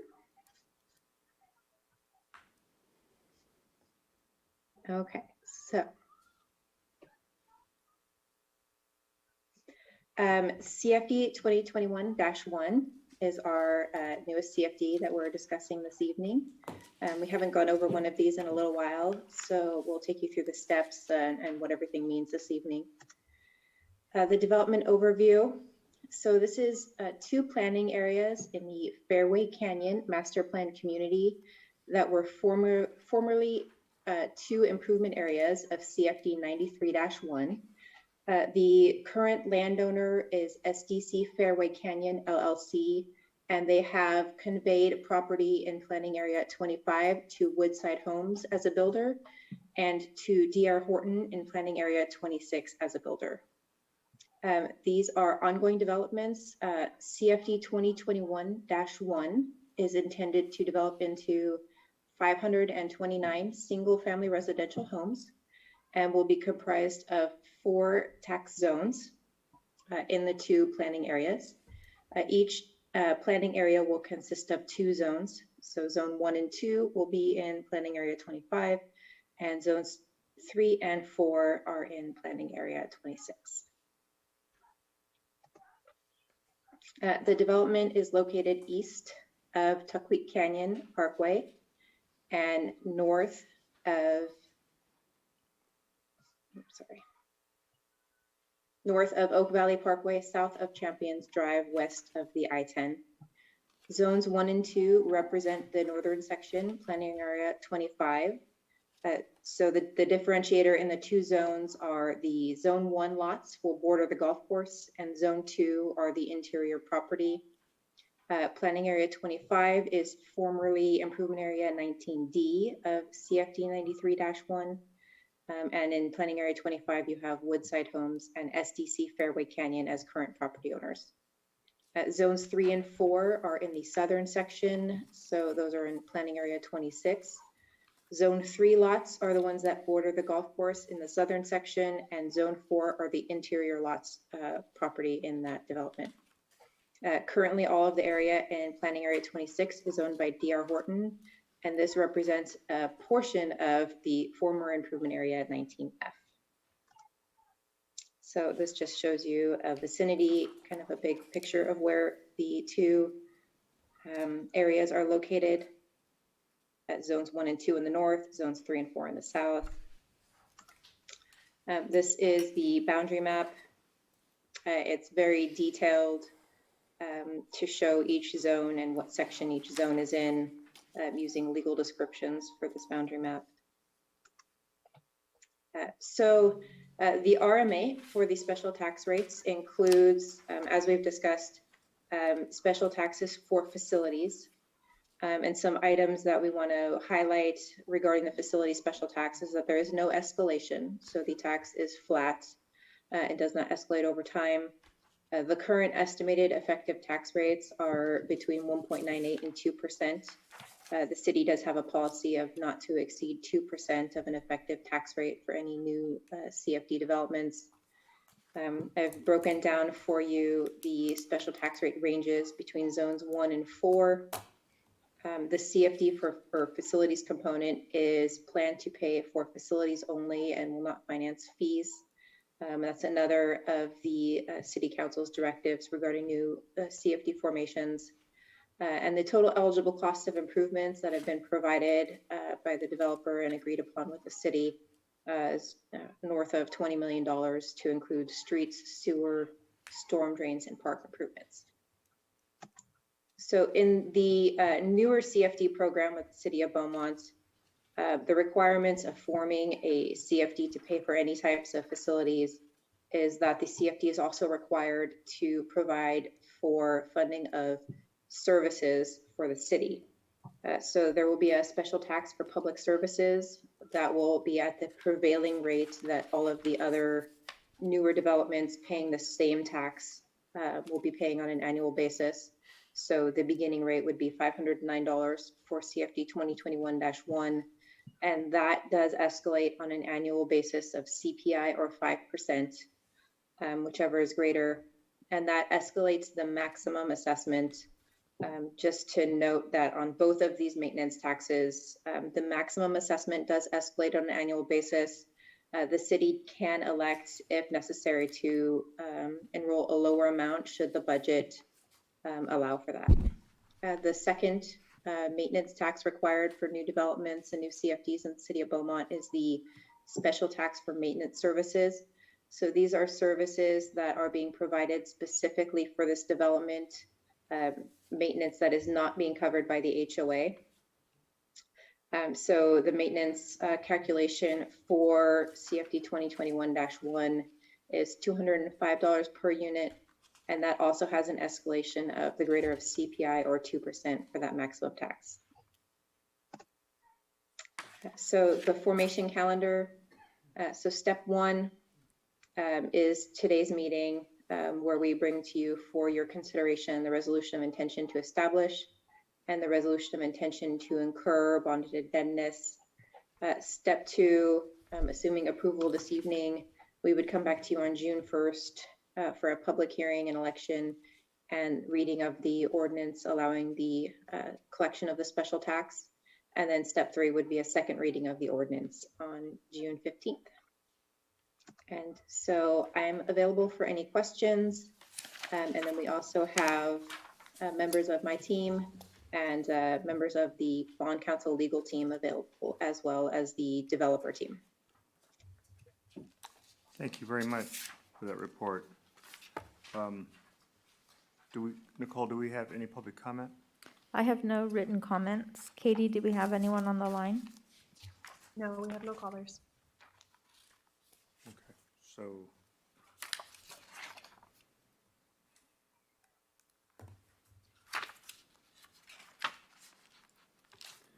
And Mayor, I might point out one other thing on page 339. When we talk about fiscal impact, there's a discussion about the contingent special tax for maintenance services. That's up to $624.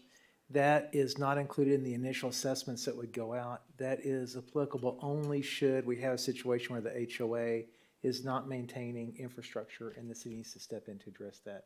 And that would occur either through the HOA not assessing adequately to cover those services, or where there's a request for the city to step in and address. And where the city might initiate that would be if it's drainage or if there's some other broader public health and safety issue where some of that needs to be maintained.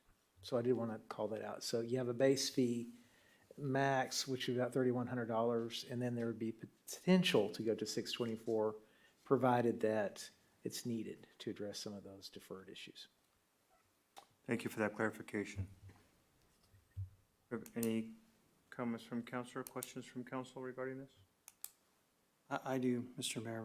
I was trying to make a calculation in my head first, and I couldn't do it quick enough. So I can come back to you? Or? Well, I might get some help with this in asking the question. So on page 6 of the presentation where it talks about the RMA and special tax rates. So with the first one, it says shall escalate by the greater of CPI or 5%.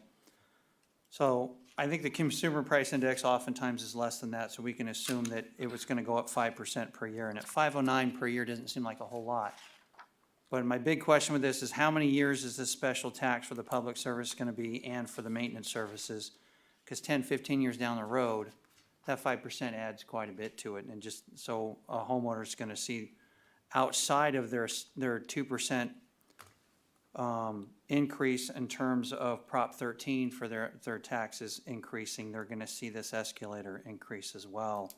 And I apologize for not figuring that out ahead of time, but I guess the main question is does this have a termination date? Is at some point that portion of the tax going to stop, or is that ongoing?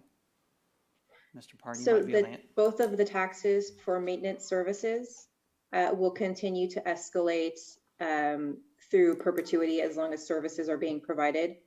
But just to note that is the maximum tax that does escalate, and it's not necessarily what the city would need to apply. So we've made sure to be conservative on behalf of the city to make sure that they can cover the cost of public services, which sometimes escalate at greater than 5% per year, but making sure it was still a fair rate, but allowing for the city to also enroll a lesser amount on an annual basis if the budget doesn't require that they go up to the maximum rate on an annual basis. So if we approve this now, we're not locking ourselves into the 5%. A decision can be made later. Yes, so the city council will approve on an annual basis. We're coming back to you I believe we're coming back to you in July for this year's enrollment, where we'll discuss the rates to be applied for this fiscal year for the public safety and maintenance taxes for all the CFDs that include those, and you'll decide on an annual basis the actual applied rate that the city council wants to approve. Okay, thank you. Yes, sir. Mayor Pro Tem White? Yeah, of course, CFDs, I have questions. And some of these questions I've asked from all of you before, and I'll ask them again, because sometimes people start to get frustrated with their CFDs and they tune into city council meetings and they don't have all of the history and the background that we know about these. So some of these questions, I apologize for asking, but as you pointed out, we haven't done this in at least a year, I believe. So, so first of all, on this, I don't know, I'll let the city manager or Webb to jump in and answer these questions. But currently, 93-1 is a citywide CFD, and we have a development agreement with the owner of this property where we are required, we looked into this years ago, we are sort of required, unless we want to fight it in a court battle, to provide access to CFD funding for the development, and that's 93-1. So what we're doing here is we are getting away from 93-1, which was the citywide CFD, which was abused and misused to fund money throughout the city, as opposed to just focusing on the neighborhoods that the facility districts are surrounding. So 19A or 19D and 19F are existing improvement areas that have no homeowners and are not being assessed CFD amounts currently, correct? That's correct. Okay, but we are under obligation to provide some kind of CFD financing, and so we've decided to do it in a different way that brings up the public service and the maintenance expenses. We now have a couple things that are different, and I just want to clarify this. Is the facilities fee is $21 million. But once the properties are built out, it's been our policy on council to, at the point when all the improvements have been made and everything's in place and it's populated, that we freeze the debt level at where it was at that point, and it probably is not going to be the 21.1 million. But we have to make estimates on the ranges, assuming that it's 21 million, correct? Yes, so the process that would be implemented, this is establishing the framework, and it establishes what the maximum amount that would potentially be leveraged through these two areas. So for 2021-1, what would happen at some point when the developer is ready to request reimbursement, we'll then go through the process to issue debt based on the actual improvements that are eligible for reimbursement. In addition to that, we would look at what the actual debt capacity is based on what was actually built. So the RMA and this stage of the project right here is based on a certain set of assumptions in terms of what's going to get built, what the market demand would be for those projects, those types of things. The financing for the project anticipates a combination of private money, investor money, other bank-secured financings, as well as these tax-exempt issuances that would be issued through the CFD. So there is a process by which we finally get to that. What we've been doing as projects have built out and we have been financing that infrastructure, we've been declaring those areas to be fully funded or fully bonded, which means they're built out. We are declaring that there's no more debt that we will be issuing for these projects. And then we're able to then adjust the actual assessment to whatever's needed to make the actual debt service based on what we sell, when we sell it. And the escalation, there are no escalations on the tax for facilities. There is an escalation on the special tax for maintenance services, but as you pointed out, that if the HOA is maintaining the property, we're not going to assess that to the homeowners, and it would only happen in the case of where they were not maintaining or there was something that we had to address so that other improvement areas and other places throughout the city would not have to foot the bill on that. Yes, sir. The special tax for public services is actually for public safety. So that, and the reason we have that increase is to cover the increasing costs of police and fire as more and more people move in. Again, the idea is not to charge people who are already here for cost of development moving forward.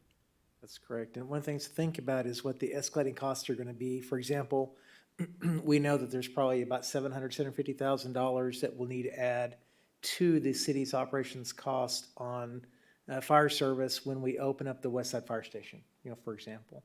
So we need to make sure that we have room to do things like that. Plus, if you remember, the CAL FIRE contract has the potential to go up, and if you look at the cost estimates for the 3-year forecast for the CAL FIRE contract, they typically are looking at about a 5% planned increase in contract expense for those as well. So it gives you room to be able to accommodate, factors such as that. So the contract expenses, you're talking about basically what the county charges us for fire services that goes up every year. Correct. So, Okay. so you have an annual contract for fire services through Riverside County Fire, which then contracts that to CAL FIRE. So it's a multi-layered layers there. system. It's a great system, but yes, so that's about a $4 million a year contract right now that'll go to about 4.6, 4.7. And 2 short questions and I'm done. When it's mentioned that the amount that we are charging is approved every year by council, and depending on if budget allows, we can lower that.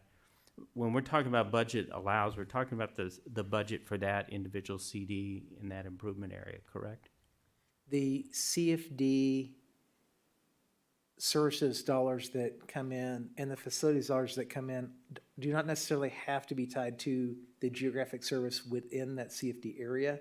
So, for example, the fire system, the public safety protection, such as the police, all the CFD dollars come together. Today, there's about 3.3 million of CFD funds for services that come in as a transfer over into the city to help fund public safety services. And, fire and alone, that fire contract is $4 million. So the CFD revenues that come in help offset part of that cost, and they're looking at citywide, system-wide kind of services because it's a system that has to work together. So what I wanted clarification on is that's not the city budget for general services. That is a CFD budget. That if the CFD budget allows for it is when we can lower it, correct? Correct. So we would look at what the budgetary needs for the city are, look at the revenue sources, sales tax, other dollars that can come forward, and then what are the additional dollars available through the CFD assessments through services or facilities that could also be used to come in and help address various city service needs. And then my last question is, in the timeline, there's mention of an election, and the election is of the property owners of the development. So currently, that's just a handful, if just 1 or 2 individual or entities will decide whether or not to impose a CFD on their property. That's correct. And then it's properly transferred over to the homeowners through escrow and real estate contracts, right? Right. There's a lien that's filed. So if the CFD is formed, there's actually a lien that's filed with the county so that when property transfers occur, there is a notice available that a lien exists for the purposes of the CFD assessments. And that lien document will include the RMA attached as part of that. Okay. Thank you, Mayor, for indulging my question. I appreciate those questions and the updates. It helps explain what we're doing. Appreciate that. Mr. Mayor, just a comment to add to that, Mayor Pro Tem White, that shows up on the title report when they transfer title. Okay, thank you very much. Councilmember Martinez? Yeah, just one quick thing, Mr. Parton. So the directions taken is pretty much the mindset of the council as far as the 2% hold and so forth. But it really isn't policy, even though we call it policy, I don't think. Are we due to have a policy discussion so we can put this down in paper? Make sure that we have something consistent written, or am I assuming we have that?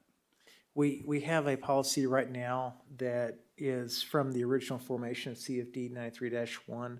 So we do need to go back and we do need to update that to more reflect the practices that you have here. So what you're doing here is below the thresholds that are established in that policy, but we do need to update it pursuant to some of the council conversation we've had. I'd like to look at that in the future, but we'll bring that up. Okay, thank you, Mayor. You good? All right. So with that, we don't have any additional questions. I'll look for a motion.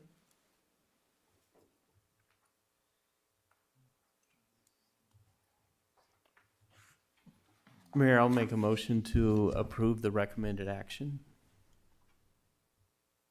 Did you need me to read the whole paragraph? I'll do that.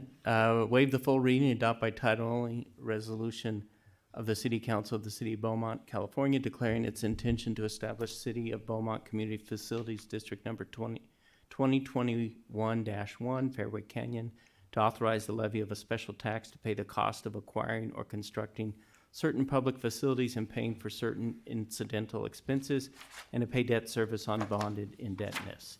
Waive the full reading and adopt by title only resolution of the City Council of the City of Beaumont, California, declaring its intention to incur bonded indebtedness within the City of Beaumont Community Facilities District Number 2021-1, Fairway Canyon, and to approve the reimbursement agreement. I'll second. Thank you, Mayor Pro Tem. Councilmember Santos? Aye. Councilmember Fenn? Yes. Councilmember Martinez? Yes. Mayor Pro Tem White? Yes. Mayor Lara? Yes. That brings us to action item 8, Second Amendment to the Agreement for Maintenance Services with Jan Pro of Ontario, Inc.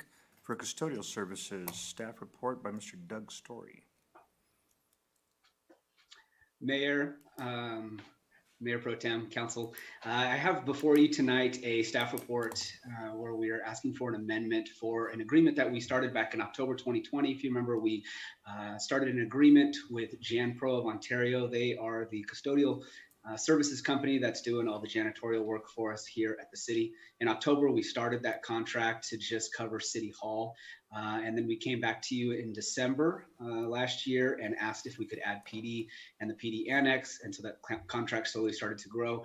And recently, with some changes and some services that we are offering up at the Community Recreation Center with our vaccine clinic that's run by the County of Riverside, there's a need for us to have some custodial services up there as well. And so the amendment tonight is to cover that additional need for services up at the CRC. Where they're going to be conducting cleaning, they'll be doing disinfecting. We do have a lot of public use at that facility right now, and so there is a great need for us to have that cleaning done. We're also in that transition and in us moving to having the vaccine clinic being operated out of the CRC. We have, since the Boys and Girls Club has vacated their rooms, and we want to do a deep cleaning of the entire facility, and we're also asking for that as well. The nice thing about this is the fiscal impact for the city. This monthly amount is going to be covered by the County of Riverside, and it's part of the agreement that we've set up for them to use the facility. And so the other part of it, the lower fee, which is the one-time deep cleaning fee, that'll be absorbed out of our budget. But most of the monthly amounts for this service at the CRC will be covered by the county. So tonight we're asking for us to, for you to allow us to have that amendment signed and move forward with these cleaning services. There's one minor adjustment on the contract. There is a typo. Right now it says the contract end date is June 30th, 2020. And nobody wants to go back to 2020, so that is supposed to say June 30th, 2021. So we'll make that small adjustment on there, but that's when the contract would end. So if you have any questions, I'm more than happy to answer questions for you. Thank you very much, Mr. Story. Do we have any public comments on this? I have no written comments. Katie, do we have anyone on the line? No, we have no callers. Okay. We have any council discussion? Questions? Comments? Burning desire to speak? All right. Then I will look for a motion. Mr. Mayor, with the correction on the date as proposed, I recommend that we approve I move that we approve the second amendment to the agreement for the maintenance services of Jan Pro of Ontario, Inc. in the amount of $73,922.26 and authorize the city manager to execute the amendment on behalf of the city. And I will second, and that date will be June 30th, 2021. Correct. We have roll call? Councilmember Santos, Yes. Councilmember Fenn, Yes. Councilmember Martinez, Yes. Mayor Pro Tem White, Yes. Mayor Lara. Yes. Thank you very much, Mr. Story. That takes us to action item Thank you. 9, approve a professional service agreement with ACL Engineering Group Incorporated for a total not to exceed amount of $100,000 for hydraulic modeling services. Staff report by Mr. Hart. Yeah, good evening, Mayor, City Council. Thank you. Yeah, so the item before you is a professional service agreement with Cal Engineering for hydraulic modeling. Back in November of 2019, you may recall, we awarded a professional services agreement to Cal Engineering for the development of a sewer system master plan. As part of that effort, one of the deliverables was the creation of a hydraulic model of the citywide sewer infrastructure. We are now proposing to create a new PSA in the amount of not to exceed $100,000.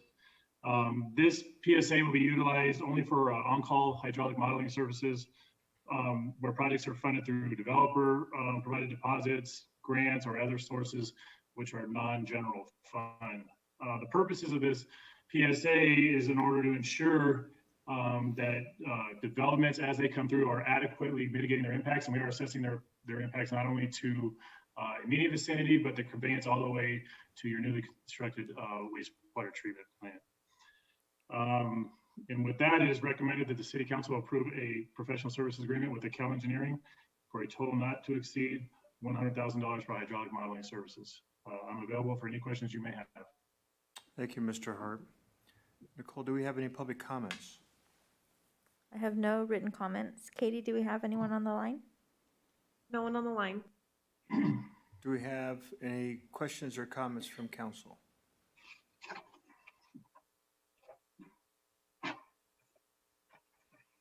Seeing no questions, I'll look for a motion. Mayor, I'll move to approve a professional services agreement with Cal Engineering Group Incorporated for a total of not to exceed amount of $100,000 for hydraulic modeling services. I'll second. Roll call? Councilmember Santos, Aye. Councilmember Fenn, Yes. Councilmember Martinez, Yes.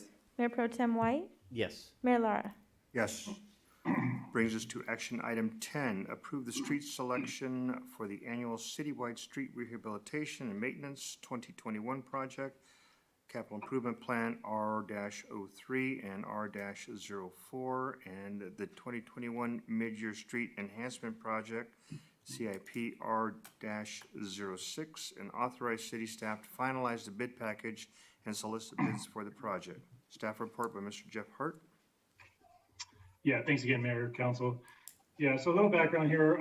In August 2019, Council participated in a workshop regarding the impending street rehabilitation program.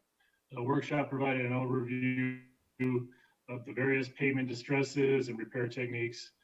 And the direction provided to staff from the workshop was to make street maintenance a top priority. Since the time of that workshop, city staff and our contractors have been making substantial progress in adhering to this direction. Embedded within your staff report is a tabular summary of the maintenance performed to date.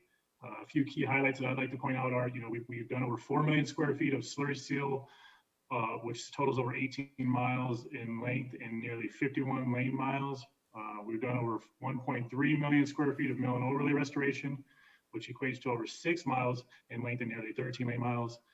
And we've done over 700,000 square feet of full depth asphalt restoration, which you recall was on Beaumont Avenue. All in all, nearly 7 million square feet of total restoration, nearly 30 miles in length and nearly 80 lane miles. Following the tabular summary within your report is a graphic depicting the streets which have already been rehabilitated. As you can see, the majority of the rehabilitation has been downtown, as those streets were the most in need. As we proceed with this year's project and future projects, we're proposing to expand the rehabilitation areas further out, utilizing the same methodology and prioritization that we have in the previous projects. Given the extensive amount of rehabilitation completed in the amount plan in the next few years, staff is also recommending that a wide pavement condition analysis be undertaken in 2022-23 fiscal year. On to the 2021 street rehabilitation maintenance program. Just this past last month, council adopted a resolution amending the 5-year CIP. The 2021 street rehabilitation project is proposed to be comprised of 3 CIP projects and bid together in order to maximize competitive pricing as well as staff efficiency. 3 projects are RO3, which is the annual citywide street rehabilitation and maintenance 2021, that is Measure A funded. It's RO4, which is the annual citywide street rehabilitation and maintenance 2021 project, which is SB1 funded. And then we also will include R06, which is the mid-year street enhancement project, which is general fund funded. Cumulative budget for these 3 projects is $5,557,000, and staff will expend the most restrictive funds first, SB1 being the most restrictive, then Measure A, and on to general fund. Also within your staff report is a tabular list of all the streets that we're proposing to include as part of the bid package. Upon approval from council, staff will finalize the bid package and complete the field assessment of listed streets in order to ensure proper treatment methods are associated to each. As we refine the bid package, some of the listed streets may not make it into the final bid package. It should also be noted that the streets that are intended to be funded by SB1 are consistent with the required annual SB1 resolution, which council adopted last April, in April of 2020. And with that, it's recommended that City Council approve the street selection for the annual citywide street rehabilitation and maintenance program 2021, projects R03 and R04, the 2021 mid-year enhancement street project, which is R06, and authorize staff to finalize the bid package and solicit bids for the project. I'm happy to answer any questions that you may have. Thank you very much, Mr. Hart. Do we have any public comments, Nicole? I have no written comments. Katie, do we have anyone on the line? Yes, I have a caller. Okay, you can go ahead and put them through.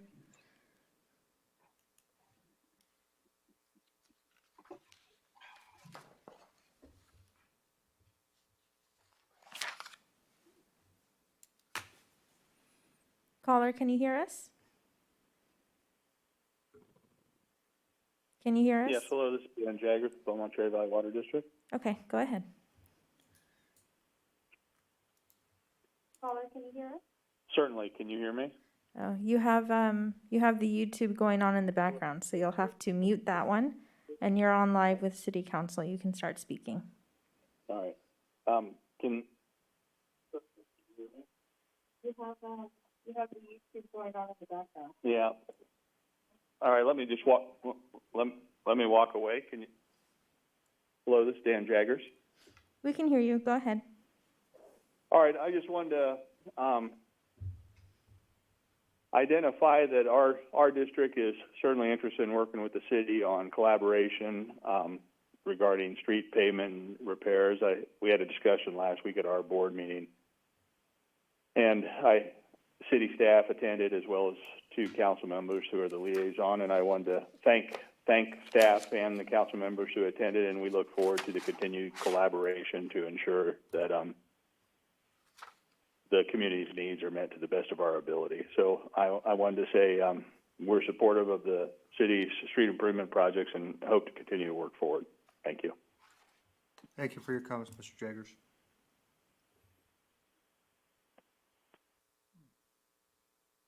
Katie, do we have any other callers on the line? No more callers. Okay, I'll close public comment on that. And we have any council discussion? Mayor Pro Tem White? Just one quick question. There's a lot of streets on that list. Is the intent, the ones that make it through to the bid, to be bid on projects, when is the time frame, would you assume? I guess the way I should ask this is, when will you be coming back for a new list of streets? Is this something that's going to take the next fiscal year to finish? Yeah, so we would look at bidding this in the next 4 to 6 weeks. We would hopefully coming back to you in 8 to 10 weeks with a recommendation for award of a construction contract, and then completion of construction prior to the end of the calendar year. Yes, you would see a project list. So you'll see a few things. You'll see here shortly, you will see a revised and updated SB1 project list for the necessary reso for next year. And you will also see a recommended annual streets list next spring sometime. Thank you. Mr. Mayor? Councilmember Finn. Yes, thank you. Mr. Hart, on page 461 of the agenda packet, so those areas that are identified in red, those are the streets that are on that list? Am I understanding that correctly? Yes, yeah, there's a few nuances between the exhibit, which we try to rec that maybe there may be just some minor nuances that are omitted, but all the ones in red should be in the tabular list that you have in your staff report. Okay, so if it's, all I can use is my home as an example. I live on Willow Bend and I don't see it on the list, but it is highlighted in red. So that's why I asked the question. But I see the areas where that are in red, those tend to be the tract neighborhoods that are not gated. I've seen in the construction process where the builder will put down a layer of asphalt. It's usually about when they first do that, it's usually about 1 inch lower than the edge of the concrete curb. Then they come in and cap it before they are able to finalize the neighborhood and move on and move out of there. Is the determination from the city on this just wear and tear of those streets and those areas to do that? Or was there something the builder didn't finish? Because it just, when I look at the map, I see Oak Valley Greens, I see Sundance, I see Three Rings Ranch, I see Stetson, and so forth, almost by neighborhood, on this red section. So was there any additional information you can pass on as to why those were selected, and was there something that was missed from before? Yeah, so by and large, no, these are projects that have been well signed off and completed by the developers. And most of the ones you're seeing now is we are inching near completion of the downtown streets, is streets that are coming up, but at the end of their service life or in need of maintenance for sure. We look at South Sundance, we're looking on 17, 18 years old. We're looking at Three Rings Ranch, which is probably a lot of those areas are maybe greater than 20 years old. And so we are right on the cusp. As we talked about this, the treatment approach moving forward of, what we would call, the saving grace for our maintenance is actually preventative maintenance. And we are in a position on a lot of these residential tracts you are now seeing in red where we can put relatively cost effectively some rehab into these streets and extend their service life multiple years. Failure to maybe approach some of these streets that are on the verge may push us into a more costly restorative method, meaning whether we are doing some sort of grinding overlay or a leveling course, but we are going to be in a situation where you would see a drastic reduction in the amount of streets that we'd be able to rehab and incorporate into this project. Certainly, we would like to complete the entire city within this project. That's not practical, but we are much further along than we thought we would be at this point. Largely thanks to a significant investment by council. We are in a good spot if we can incorporate the projects that you are seeing on the red, and what we are projecting for next year to have a pretty quick grasp as to where we are now converting to a preventative maintenance versus a reactive maintenance from years of neglect. Okay, and then last question, using my street as the example. Do you foresee any problems, or will staff review this list one more time so that way if they come back to finish the project and look for a paycheck on there, and for example, if Willow Bend wasn't paved and you said, hey, it wasn't on the list in terms of the street names, yet it was on the map, is that something that staff can look and just double check before it goes out to RFP to make sure that what we've asked for got done? Yeah, and I would consider that for sure. And like I say, I apologize for any discrepancies kind of between these two, but we should be largely complete. But absolutely, so that would be I would love into a council direction to allow staff to authorize us to finalize the bid package.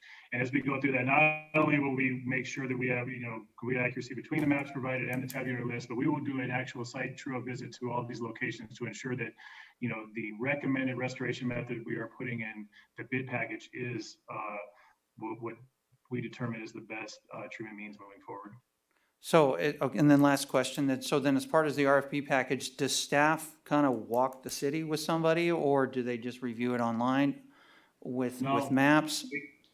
No, it's a field visit for each of the streets that are selected.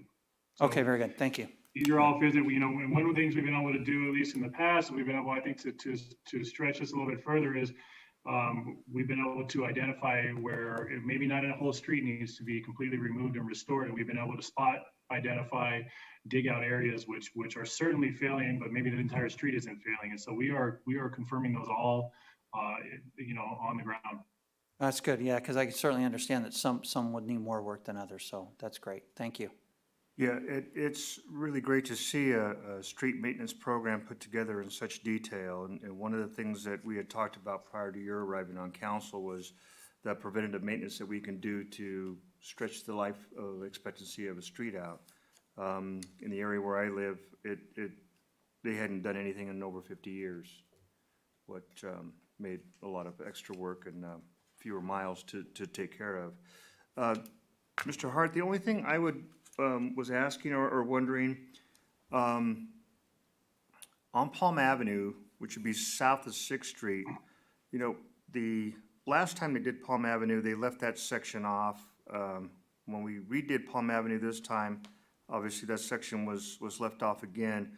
What I'd like to do is to see if that section could be an add-on. So if there were additional funds left over after they completed the projects that are currently on this list, maybe they could go back and do that street if the budget allowed. And maybe some of the cross streets in downtown that were not picked up this last time, the east-west streets, but only as add-ons and only if the budget allows. Is that something we can do? Yeah, we certainly can, and we're more than happy. I mean, so we've looked at those, and they all warrant them.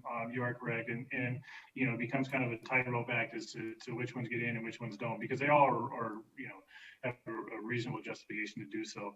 We would certainly do that, or maybe we would list some of the slurry streets as an additive alternate. I will say that from a leverage perspective, our experience has been that we are the more we can include in a base asphalt tonnage, which Palm and those east-west streets would be applicable to, and not necessarily the slurry ones you see, we've been getting much better pricing. And I think that's one of the reasons that we've been able to get so far and bang for our buck on this recent mid-year street program, is because we were able to leverage, a significant amount of asphalt in that type of restoration.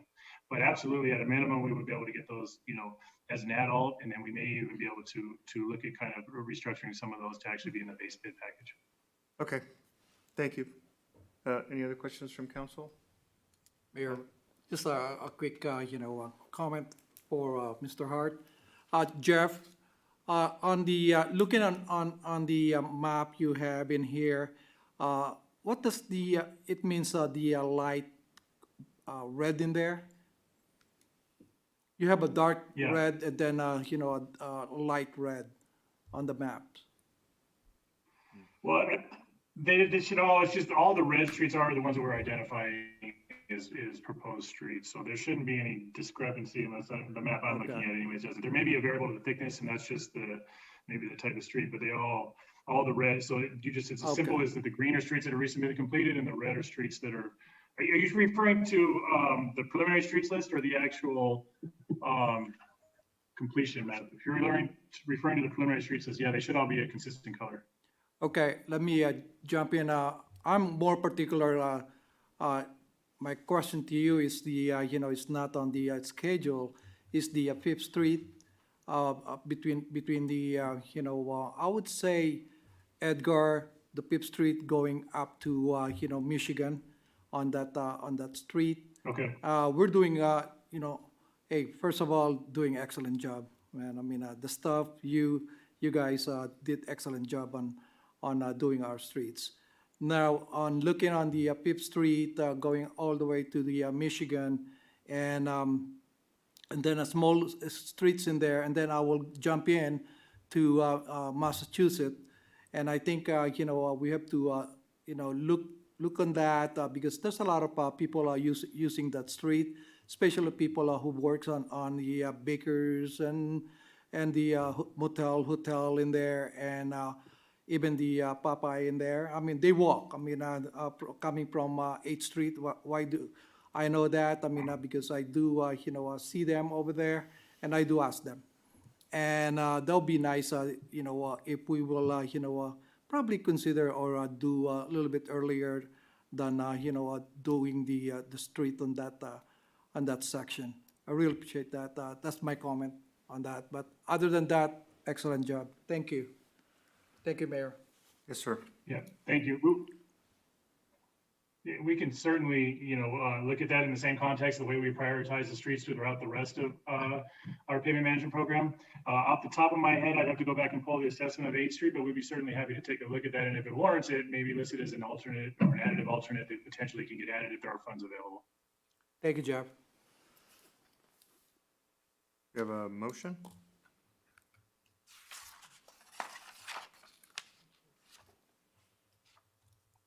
Mayor, I'll move to approve the street selection for the annual citywide street rehabilitation and maintenance 2021 project CIP R03 and R04 and the 2021 mid-year street enhancement project CIP R06 and authorize the staff to finalize the bid package and solicit bids for the project. I'll second. Oh, Good, no, go ahead. oh, thank you. I'll second. Councilmember Santos? Aye. Councilmember Fenn? Yes. Councilmember Martinez? Yes. Mayor Pro Tem White? Yes. Mayor Lara? Yes. That brings us to action item number 11, approve of title, classification, and salary changes. Staff report by Christine Day. This was an item that was brought back for additional information. I believe it, does council need a staff report?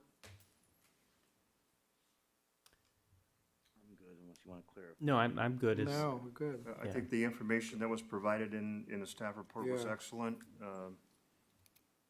And so we're good, Miss Christine. Looking for Fantastic. Great. Best report I've ever given. Are we do we have any public comment, Nicole? I have no written comments. Katie, do we have anyone on the line?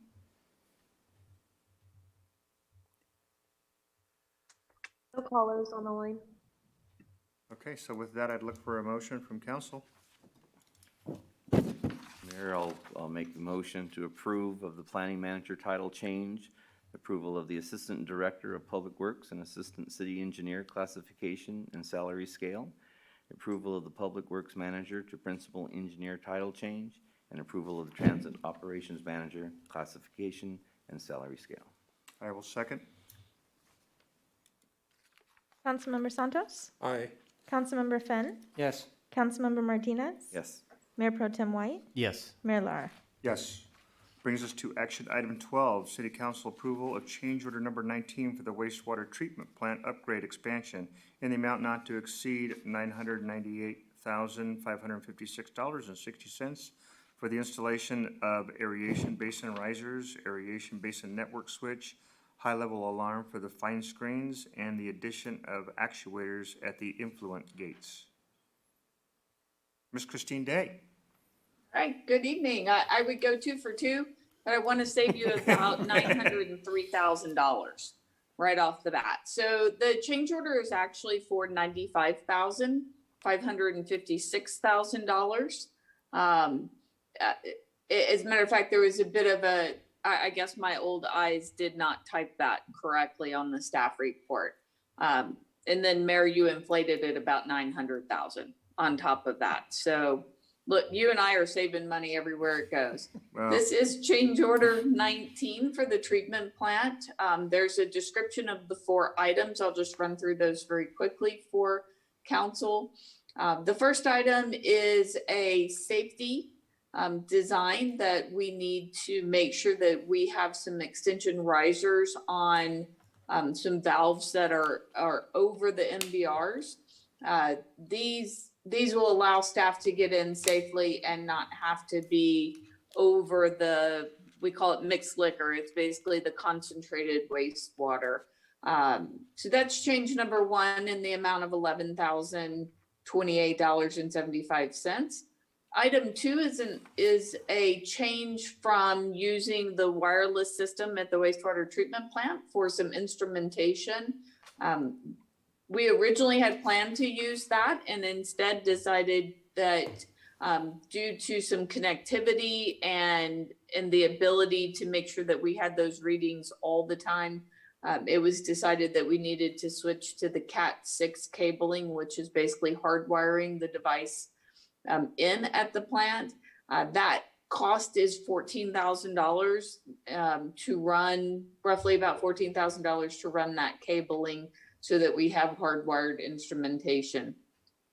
Number 3 is a float switch addition to the fine screens. This will let the staff know when we have high level alarms. This prevents an overspill at the fine screens. And so this is an item that will cost roughly around $11,600. And the last is the addition of some actuators on the influent gates for the MBR. This allows the staff to close these with the SCADA system as opposed to the manual controls that they're having to do right now.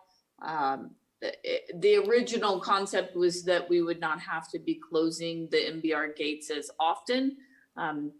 We have had to do that much more often than anticipated based on the MBR system and the membranes that need cleaning more often. And so this would allow and add these actuators that staff wouldn't have to break away from what they're doing at that given time and go do a manual closure of the gates and then a manual reopening of the gates after the cleaning.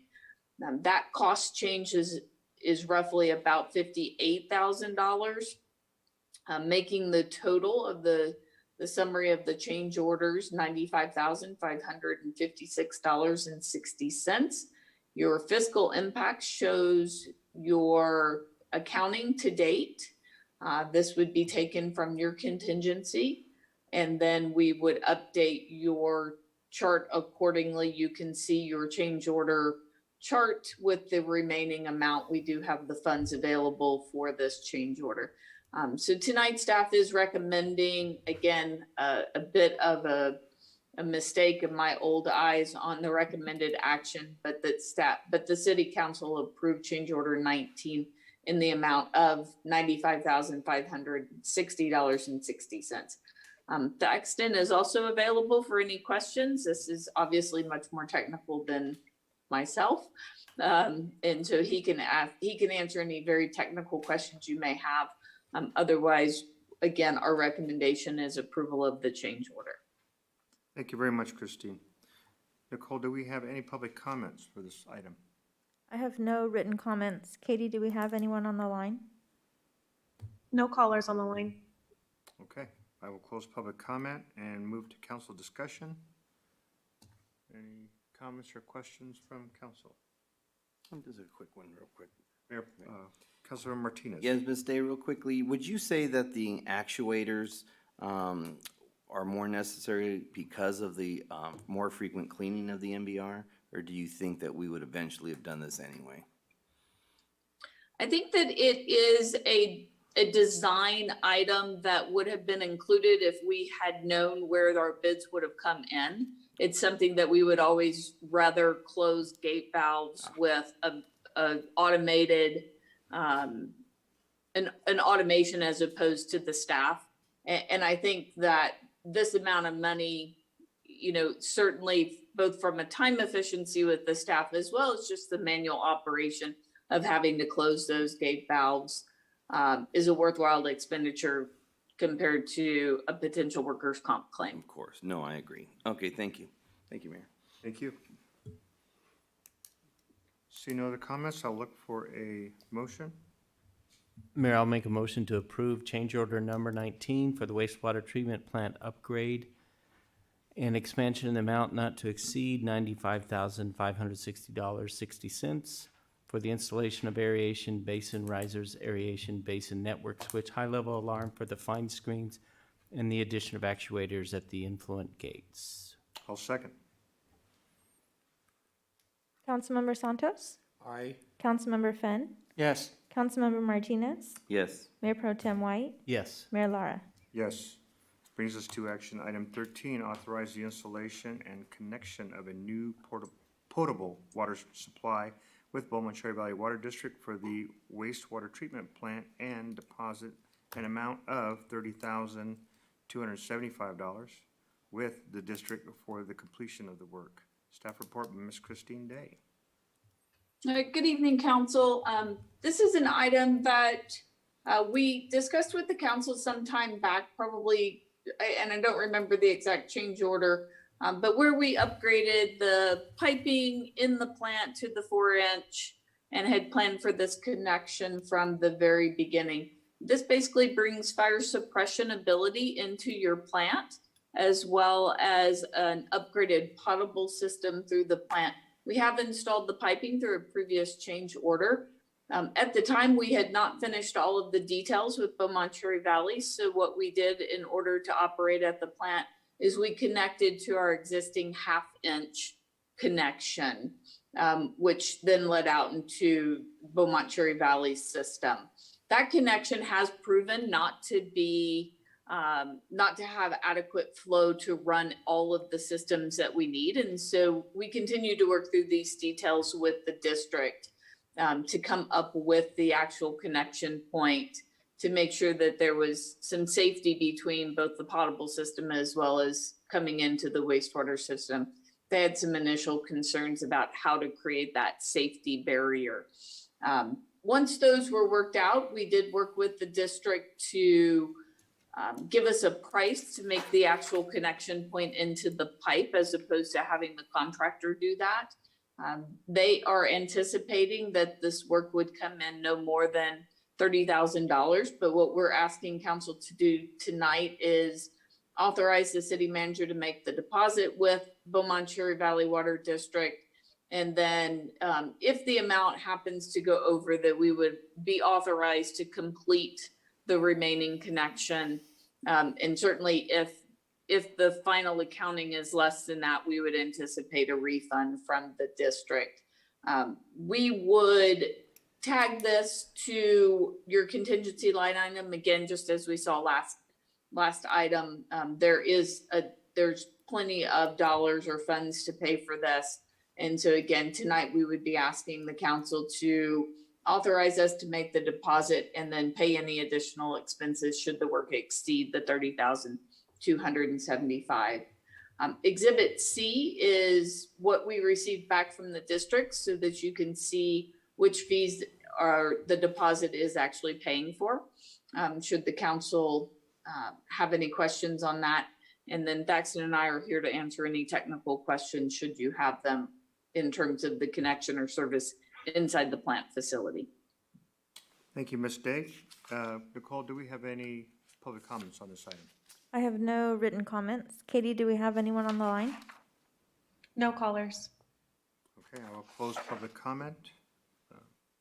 And we have any council discussion on this item?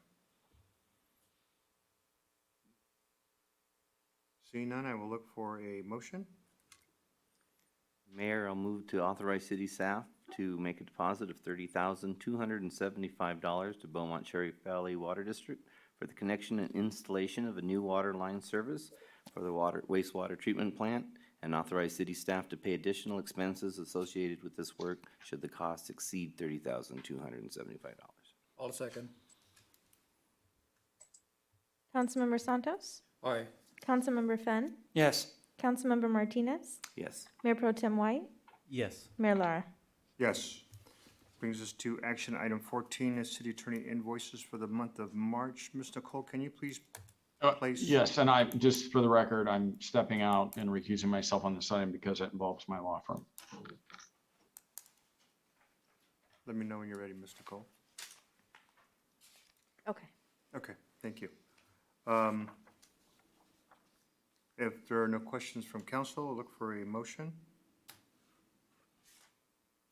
Mayor, I'll move to approve the invoices in the amount of $85,657.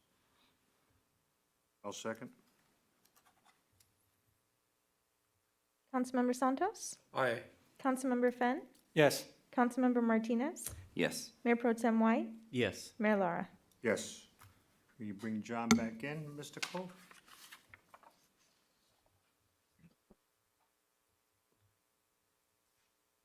And while Nicole does that, brings us to legislative updates and discussion.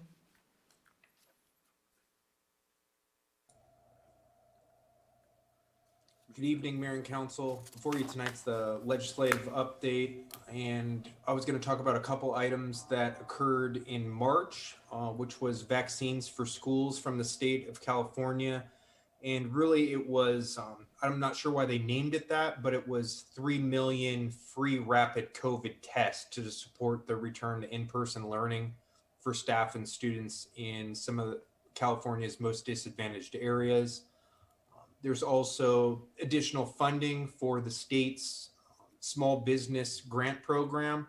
So if you know any businesses that are looking for additional funds to get them through the pandemic and they have not received funding from the state of California yet, send them my way, or send them to carelief.gov, or they can find that link and other links to other grant opportunities and funding opportunities on our city business resource page. Moving on to the economic update, the governor has announced that revenues are running higher than the January estimates. So they're looking at how to utilize that additional funding in the next upcoming budget session. And at the federal level, we all know that Congress passed the fifth and largest coronavirus aid bill, and that does have that direct state and local funding going to us in Beaumont and other cities nationwide, to a total of $360 billion. We're still waiting for the final idea of the funding amount to us. It should be in the neighborhood of 8 to 10 million or so. But I'm hesitant to promise you that, as I have not received final confirmation of that funding amount. The funding to state and locals is somewhat restrictive, as there are certain criteria that we must utilize that funding for before 2024. So as soon as we get a better understanding of what our funding is and what we can use it for, we will be bringing back an update to City Council.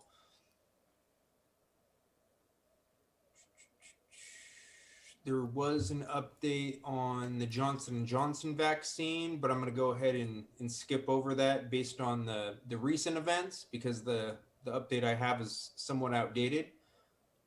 And then moving on to April at the state, I think we all know this, but hopefully we'll spread the word with this update that Californians 16 and older are now eligible for COVID-19 vaccines.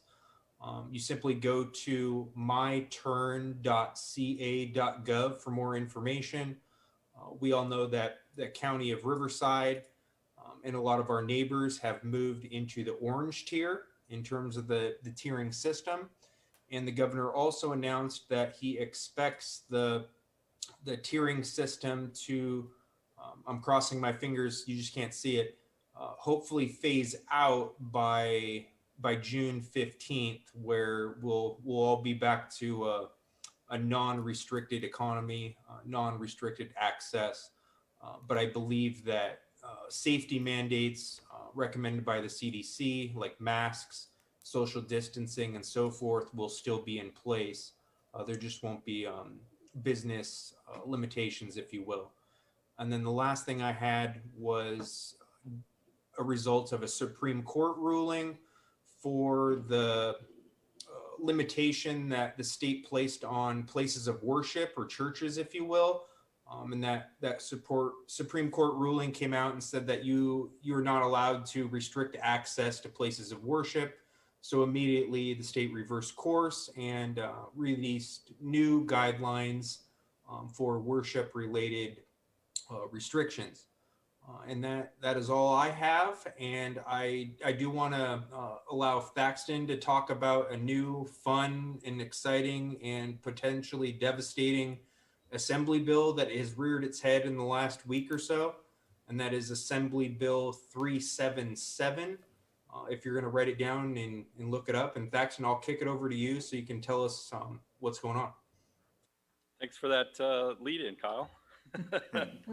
Yeah, so AB 377 is called the California Clean Water Act. It states its goal is to make all California surface waters to be fishable, swimmable, and drinkable. And, you know, at face value, what's to argue with that? But it's how they propose to go about it that has many cities, water districts, and other entities concerned.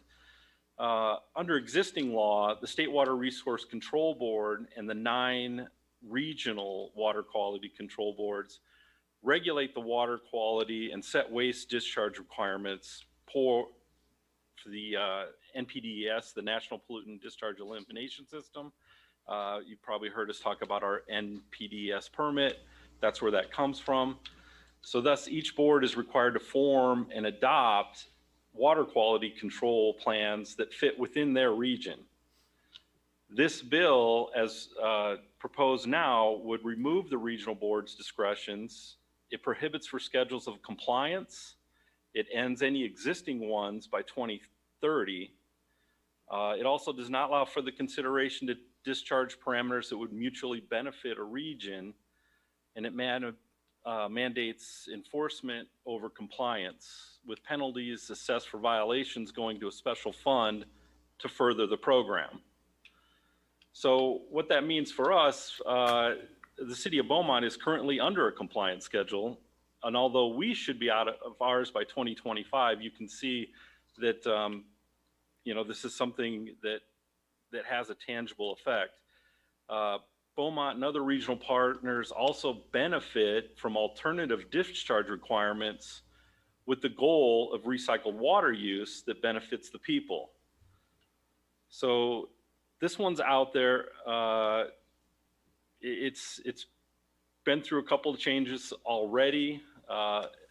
You've got a lot of the big agencies looking at it and organizations, but I definitely think it's worth being on our radar to pay attention to, because the effects could be quite profound. So Mayor and Council, we recommend adding Assembly Bill 377 to our watch list. It has been recently amended in the last week or so, so we're going to go through it a little bit more in terms of a fine-tooth comb. And if we feel necessary, bring back you a recommended position at a future council meeting. Do you need a consensus from us, Kyle, to go ahead and add that to our watch list, or have you already done so? Need a consensus? Consensus would be preferable. Yeah, I'm good with Yes. that. We have consensus from council to go ahead and add that AB 377 to our watch list, Kyle, and we'll look forward to you bringing that back for letter of support or opposition. Or excuse me. opposition. Yeah, my mistake. Thank you. Thank you, Kyle. That brings us to the economic development update.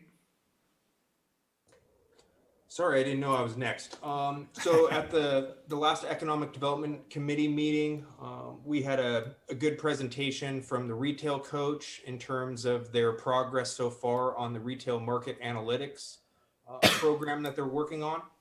And I don't want to spoil all the fun in terms of the presentation, because we are scheduling them for your next council meeting to come present a similar, or in fact even updated presentation from that meeting for the entire city council. So I look forward to that, and we look forward to the next EDC meeting on May the 12th. That concludes my report. Thank you. Thank you very much, Kyle. Appreciate that. We have a city treasurer's report, live and in the house. Live tonight, yes. Thank you, Mr. Mayor. Two things. One, the Finance Audit Committee met last week, and we did review our budget 9 months through the year, the 2021 budget. It looks very good. Our general fund is operating, we should come in maybe around $4 million in a surplus right now. And the wastewater will be approximately $500,000 under budget, both of them. As far as our internal controls from the audit, we have an update on that. The first two items, which were cash disbursements and payroll processes, which were both segregation of duties, they're completed. They're done from Jeff's perspective. The number 3 item was payroll process, personnel actions, and the employer supervisor's signatures on those documents. And at this time, it is fully implemented. His last report was it was getting there, but he believes it's fully implemented now. Number 4 was business licensing, and the reconciliation is completed now that the finance people can look at the HDL licensing system and check that reconciliation, so that is completed. The only item left is the overhead allocation which he would like to start tackling after the 21-22 budget is in effect. He would like to get that off. We're not in any real trouble with this overhead thing. We're all right. It just would define better maybe some opportunities for us to allocate some costs that we aren't right now. But we're not in any dire strait with it. That's all I have, Mr. Mayor. Thank you, very good. Thank you very much. Appreciate that. It's also good to see you as well. That brings us to City Clerk report. Good evening, Mayor and Council. Virtually speaking, I have no report tonight. Thank you. Thank you, Mr. Melman. It's also good to see you as well, sir. That brings us to City Attorney, Mr. Pinckney. Yes, Your Honor, just briefly, and I reported on these cases at the last meeting, I believe, but I'll just briefly go over them again. In terms of cases pending against the city, where somebody is suing the city, we have Christian Lee versus the City of Beaumont. That case is in the discovery phase.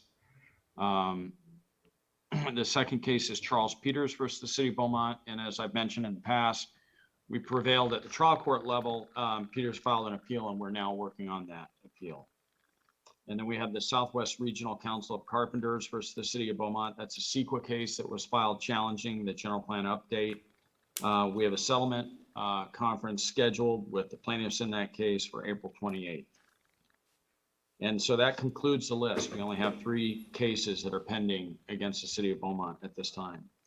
We also have cases that the city is pursuing against third parties. One is the ULC case, and we are going to be meeting in the near future regarding that case, regarding some developments in that case, specifically with respect to the claims, the alter ego and other claims against Torcal and Kiernan McKiernan.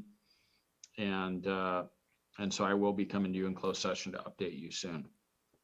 And then Beaumont versus AIG, that's in the pretrial phase. And then Beaumont versus Norton Rose, that's in the discovery phase. And we have deposition scheduled for the city's person most knowledgeable, or the city witness, and that commences on May 26th. And that concludes my report this evening. Thank you very much, Mr. Pinckney. Brings us to City Manager report, Mr. Todd Parton.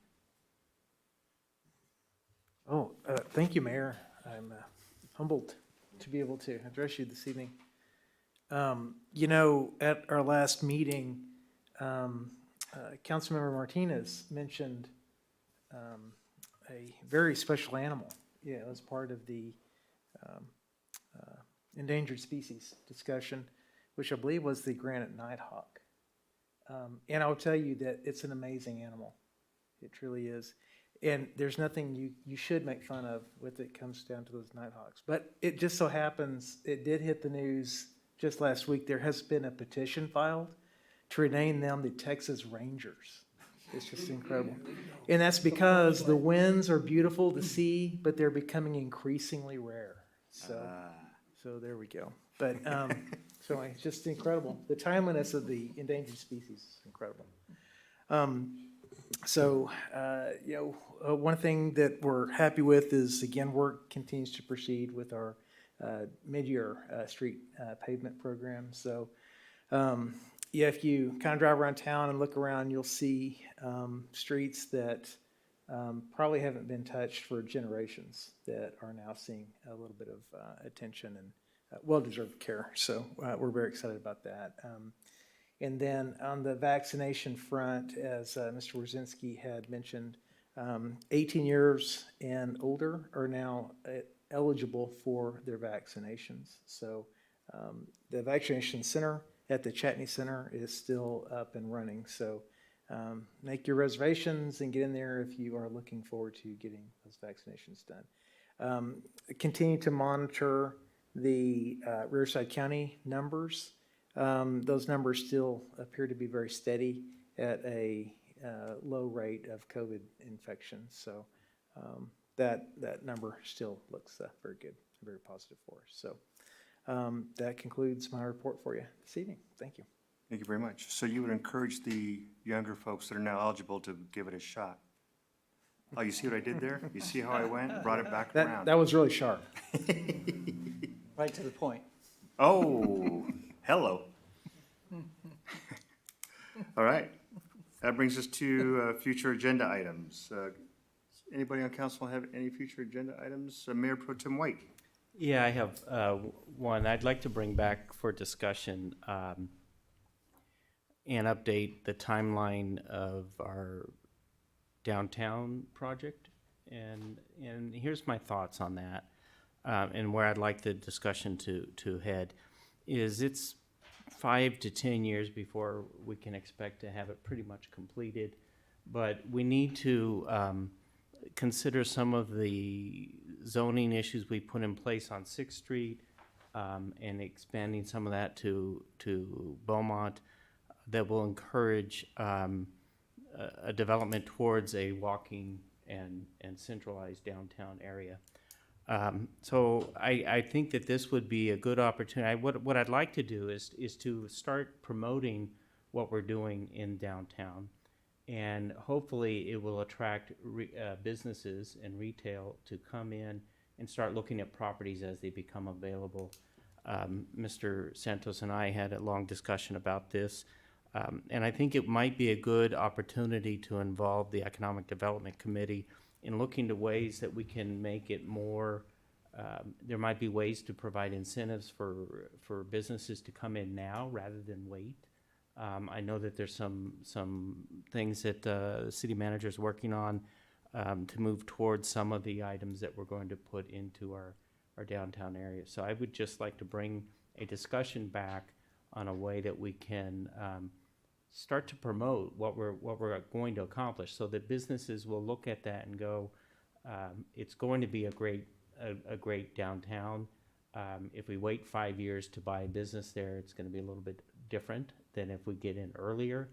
And also find ways to facilitate business owners coming in and purchasing properties along our downtown corridor area. So I think it's time to really start to bring this to the public's attention.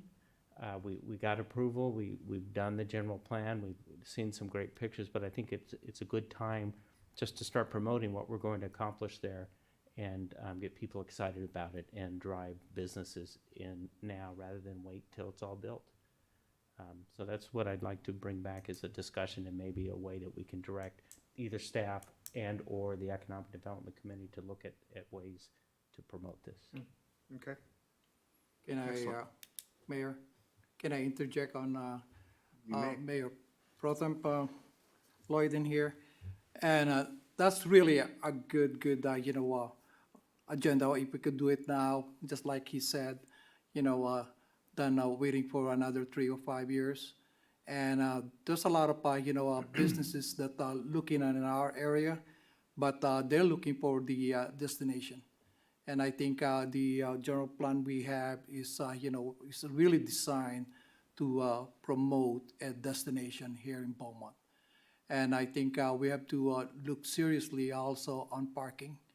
And I think we have a space in here that we could put the structures for parking, so we could attract most of the people, just like Mayor Pro Tem Lloyd White mentioned about the pedestrian friendly. And we've been discussing this since I was here more than 3 years. And that would be nice to start planning now than later on this, because this is the time that people plucking in our area, checking on us. And I think the businesses is still looking on Beaumont. And I would like to see the plan of the implementation of the approved general plan, and also to have the parking space in the area, especially the structure next to our building in here. That's all. Thank you, Mayor Pro Tem Lloyd and Mayor. Thank you. Thank you, Councilmember Santos. So, seeing no other agenda items requested, look forward to seeing that come back to us. We have city council reports. I'm going to start with Mr. Councilmember Martinez this evening. Is that okay? You bet. All right. I gotta take all my masks and they get tangled in. Thank you, Mayor. So I attended the Financial Audit Committee last Monday, and you heard the treasurer's report. The committee is getting ready to also discuss kind of the goals we've been working on. And I've asked them to also think about what they would also like to see as their job or task that we might want to assign to them. And then, of course, once that we discuss that, because we had to agendize that for the next meeting, we can also discuss within us in a future meeting as far as what goals we might want for them for the upcoming year. I attended the Cal City's Environmental Quality Policy Zoom committee meeting, and we discussed some legislative bills. We didn't discuss 377 though, and that was kind of concerning because that sounds interesting. So I'd like to talk to Kyle and Daxton more to see how that's going, because I'd like to hear Cal City's stance on that and kind of see where they're going with that. So that's something that I intend to do once we find out more. Because I just looked up the bill and there's a lot of red in it, there's a lot of amendments. So I have to make heads or tails of that. So we'll take a look at that. But on the surface level, it's definitely something that doesn't sound the city wants to support. So we'll look more into that. We also talked about the role of CCAs, and we also had an action item to vote on supporting Senator Ochoa Vogue's bill, SB 412. So SB 412 expands the definition of what an emergency is under the CEQA policy, and it allows for exemptions for projects that are related to emergencies. And, you know, anytime we start talking about CEQA and stuff, I get a little concerned. But I did make a comment because as I read the bill, I had a concern with the way it was written as far as the city input on the decisions of the projects. Because the way it's written, and we discussed this at length, and others had their opinions, and it was, when you read it, it kind of says like city or state. And I was concerned that the city wouldn't have enough, or the municipality wouldn't have enough input in the bill. So I wanted to make sure that the city had their input on the decision that these projects are going forth. So I asked if the city would, I asked if the Cal City would consider asking Senator to clarify some of that. And they agreed, and we voted to support it. So this is a bill that I think is necessary because it relates to, of course, safety for the community. So we voted to support it with the intention to ask her if she could clarify that part. So other than that, it was a very long meeting, and we'll be meeting again in June, and we'll be discussing other items coming up, especially some of the legislation. And that is all. Thank you for that report. Thank you. Councilmember Finn. Yes, thank you, Mayor. I also attended the Finance and Audit, so nothing else to report on that. And in reference to the Economic Development Committee, I attended that. And that committee is looking for direction from the council in reference to what their goals and objectives would be to work on, and in reference to downtown that was brought up as well. So Mayor Pro Tem White's timing on that, I think, is perfect, because I need some direction and so forth, and I think that the council, when we meet, we can do that for them and get that started. So I'd support that as well as a future agenda item. So that's all I have. Thank you. Thank you very much for that report. Councilmember Santos. Yeah, just a piece of information about the new grant program exclusively for restaurants, for our businesses in here. And I know we met some businesses in here on the restaurant. I think this is the new thing that they have to jump in, run by the SBA, and exclusively this is for the restaurant, bars, lounges. There will be beverage bars. We got brew pubs, brewery and micro breweries. They'll be on-site sales. They'll be perfect for our craft thing in here, beer craft. And I think they have to look on this. I mean, it's a good grant that they could access on this. It goes up to $5 million if they could justify how much they need on this. And other than that, I mean, I attended the RTA, meeting, and also the I'm part of the RTA Budget and Finance. They'll be, again, attending tomorrow on this. I mean, it's amazing how they run that agency, the Riverside Transit Agency. And then, attended the Beaumont PD promotional ceremony yesterday, and I have fun. I mean, I'm with Mayor Lara and Mayor Pro Tem White, and I do congratulate the, our Chief Sean in here. Like to congratulate, Lieutenant Walter, Sergeant Stewart, and Corporal Breda, and they do deserve the awards on that. And other than that, Mayor, thank you. I mean, that's all I have. Thank you for that report. Mayor Pro Tem White. Yeah, I also attended the promotional ceremony for the Beaumont PD, and it was held in an excellent venue. I like what you've done back there. It was able to keep it sort of not necessarily private and restricted, but it was a good feel for that. So I think what you've done in the back is really commendable. We had a online meeting with the Beaumont Cherry Valley Water District. Mr. Santos and I were asked to attend because the Water District had some concerns regarding our street repair and maintenance moratorium that we put in place to protect all of the work that we're doing on our streets. They had the general manager, Mr. Jaggers, had some concerns about how the city was responding to permits and how we were getting things done and what issues were coming up between the city and the Water District. And I got to tell you what a difference 7 years makes. Because I think we had a good long discussion, and we left that meeting, I believe, with the idea that there's good cooperation and we're going to work out the issues and move forwards. And then to hear Mr. Jaggers come on today, I think is also very encouraging. So I think that was a really good meeting. And for RCTC, I'm starting a new committee assignment tomorrow. It's the Strategic Organization Ad Hoc Committee. And it's basically putting together a plan for the organizational structure post RCA, or what's the right word there? Merger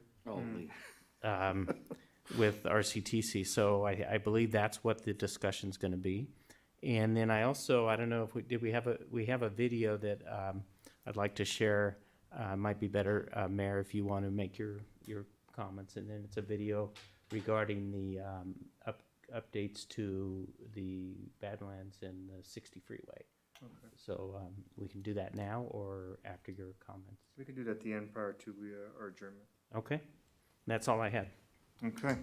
Tomorrow I have a Riverside County Division Mayor's meeting as well as a WRCOG meeting, Administrative and Finance meeting with them. I'll bring up AB 377 during that mayor's meeting. I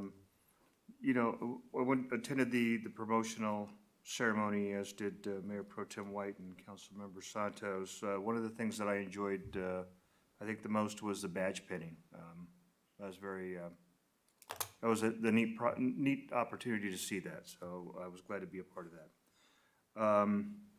Also, just wanted to thank the Parks and Rec Maintenance Group. Driving around town, up and down Palm Avenue. Palm Avenue looks fantastic. They've done an excellent job there, and they're doing a great job at maintaining that. Looks great, and the streets look great as well driving around. So with that, I will go ahead and Mayor Pro Tem White, could you go ahead and show us that video? I think Nicole has it set up. I'll be your Vanna. Okay. All right. Would you like to comment on the video as it plays, Nicole? Yeah, it doesn't talk.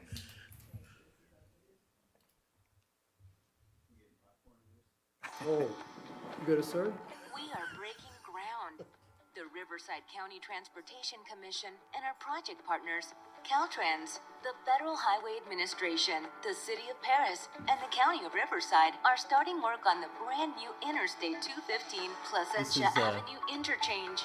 Although COVID-19 restrictions Is this don't the same allow video? us to gather in person, Hope so. please celebrate virtually with us Okay. by watching this video to learn more about what's planned for this area and how to stay connected. RCTC looks forward to delivering another project in the fast-growing Paris Valley and welcomes your support. The Riverside County Transportation Commission and Caltrans are excited to begin construction of a new way to enter and exit Interstate 215 in Paris and Meade Valley in Riverside County. Construction of the new I-215 Placentia Avenue interchange starts August 2020 and should be open by summer of 2022. A new interchange will be located between Ramona Expressway to the north and Nuevo Road to the south and is designed to meet the needs of the area's growing population. Wow, this is interesting. with I'm an not sure estimated this is. 425 Have you watched the whole jobs to be thing? created. The Okay. project will also help Riverside's economic recovery. You think it's a different video? RCTC I don't. Yeah, I awarded think a they $30 sent me the million wrong one. contract to I sent you Riverside the wrong one. Construction. So, The interchange project is the first construction segment of the Yeah, it Mid was a County short one. Parkway, a planned 16-mile but we're already down. east-west Yeah. route between This, Paris like I and said, it's San interesting. Jacinto. But The Mid County why don't you go ahead Parkway and is stop it, designed and to improve I'll get the traffic right flow one next between time. these areas and provide a new connection to Route 7.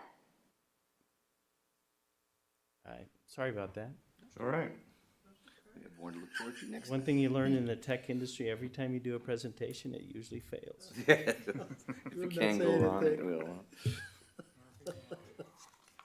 All right, so if there are no additional questions or comments from council, I will go ahead and adjourn this meeting at 3:32 PM, 8:32 PM, excuse me.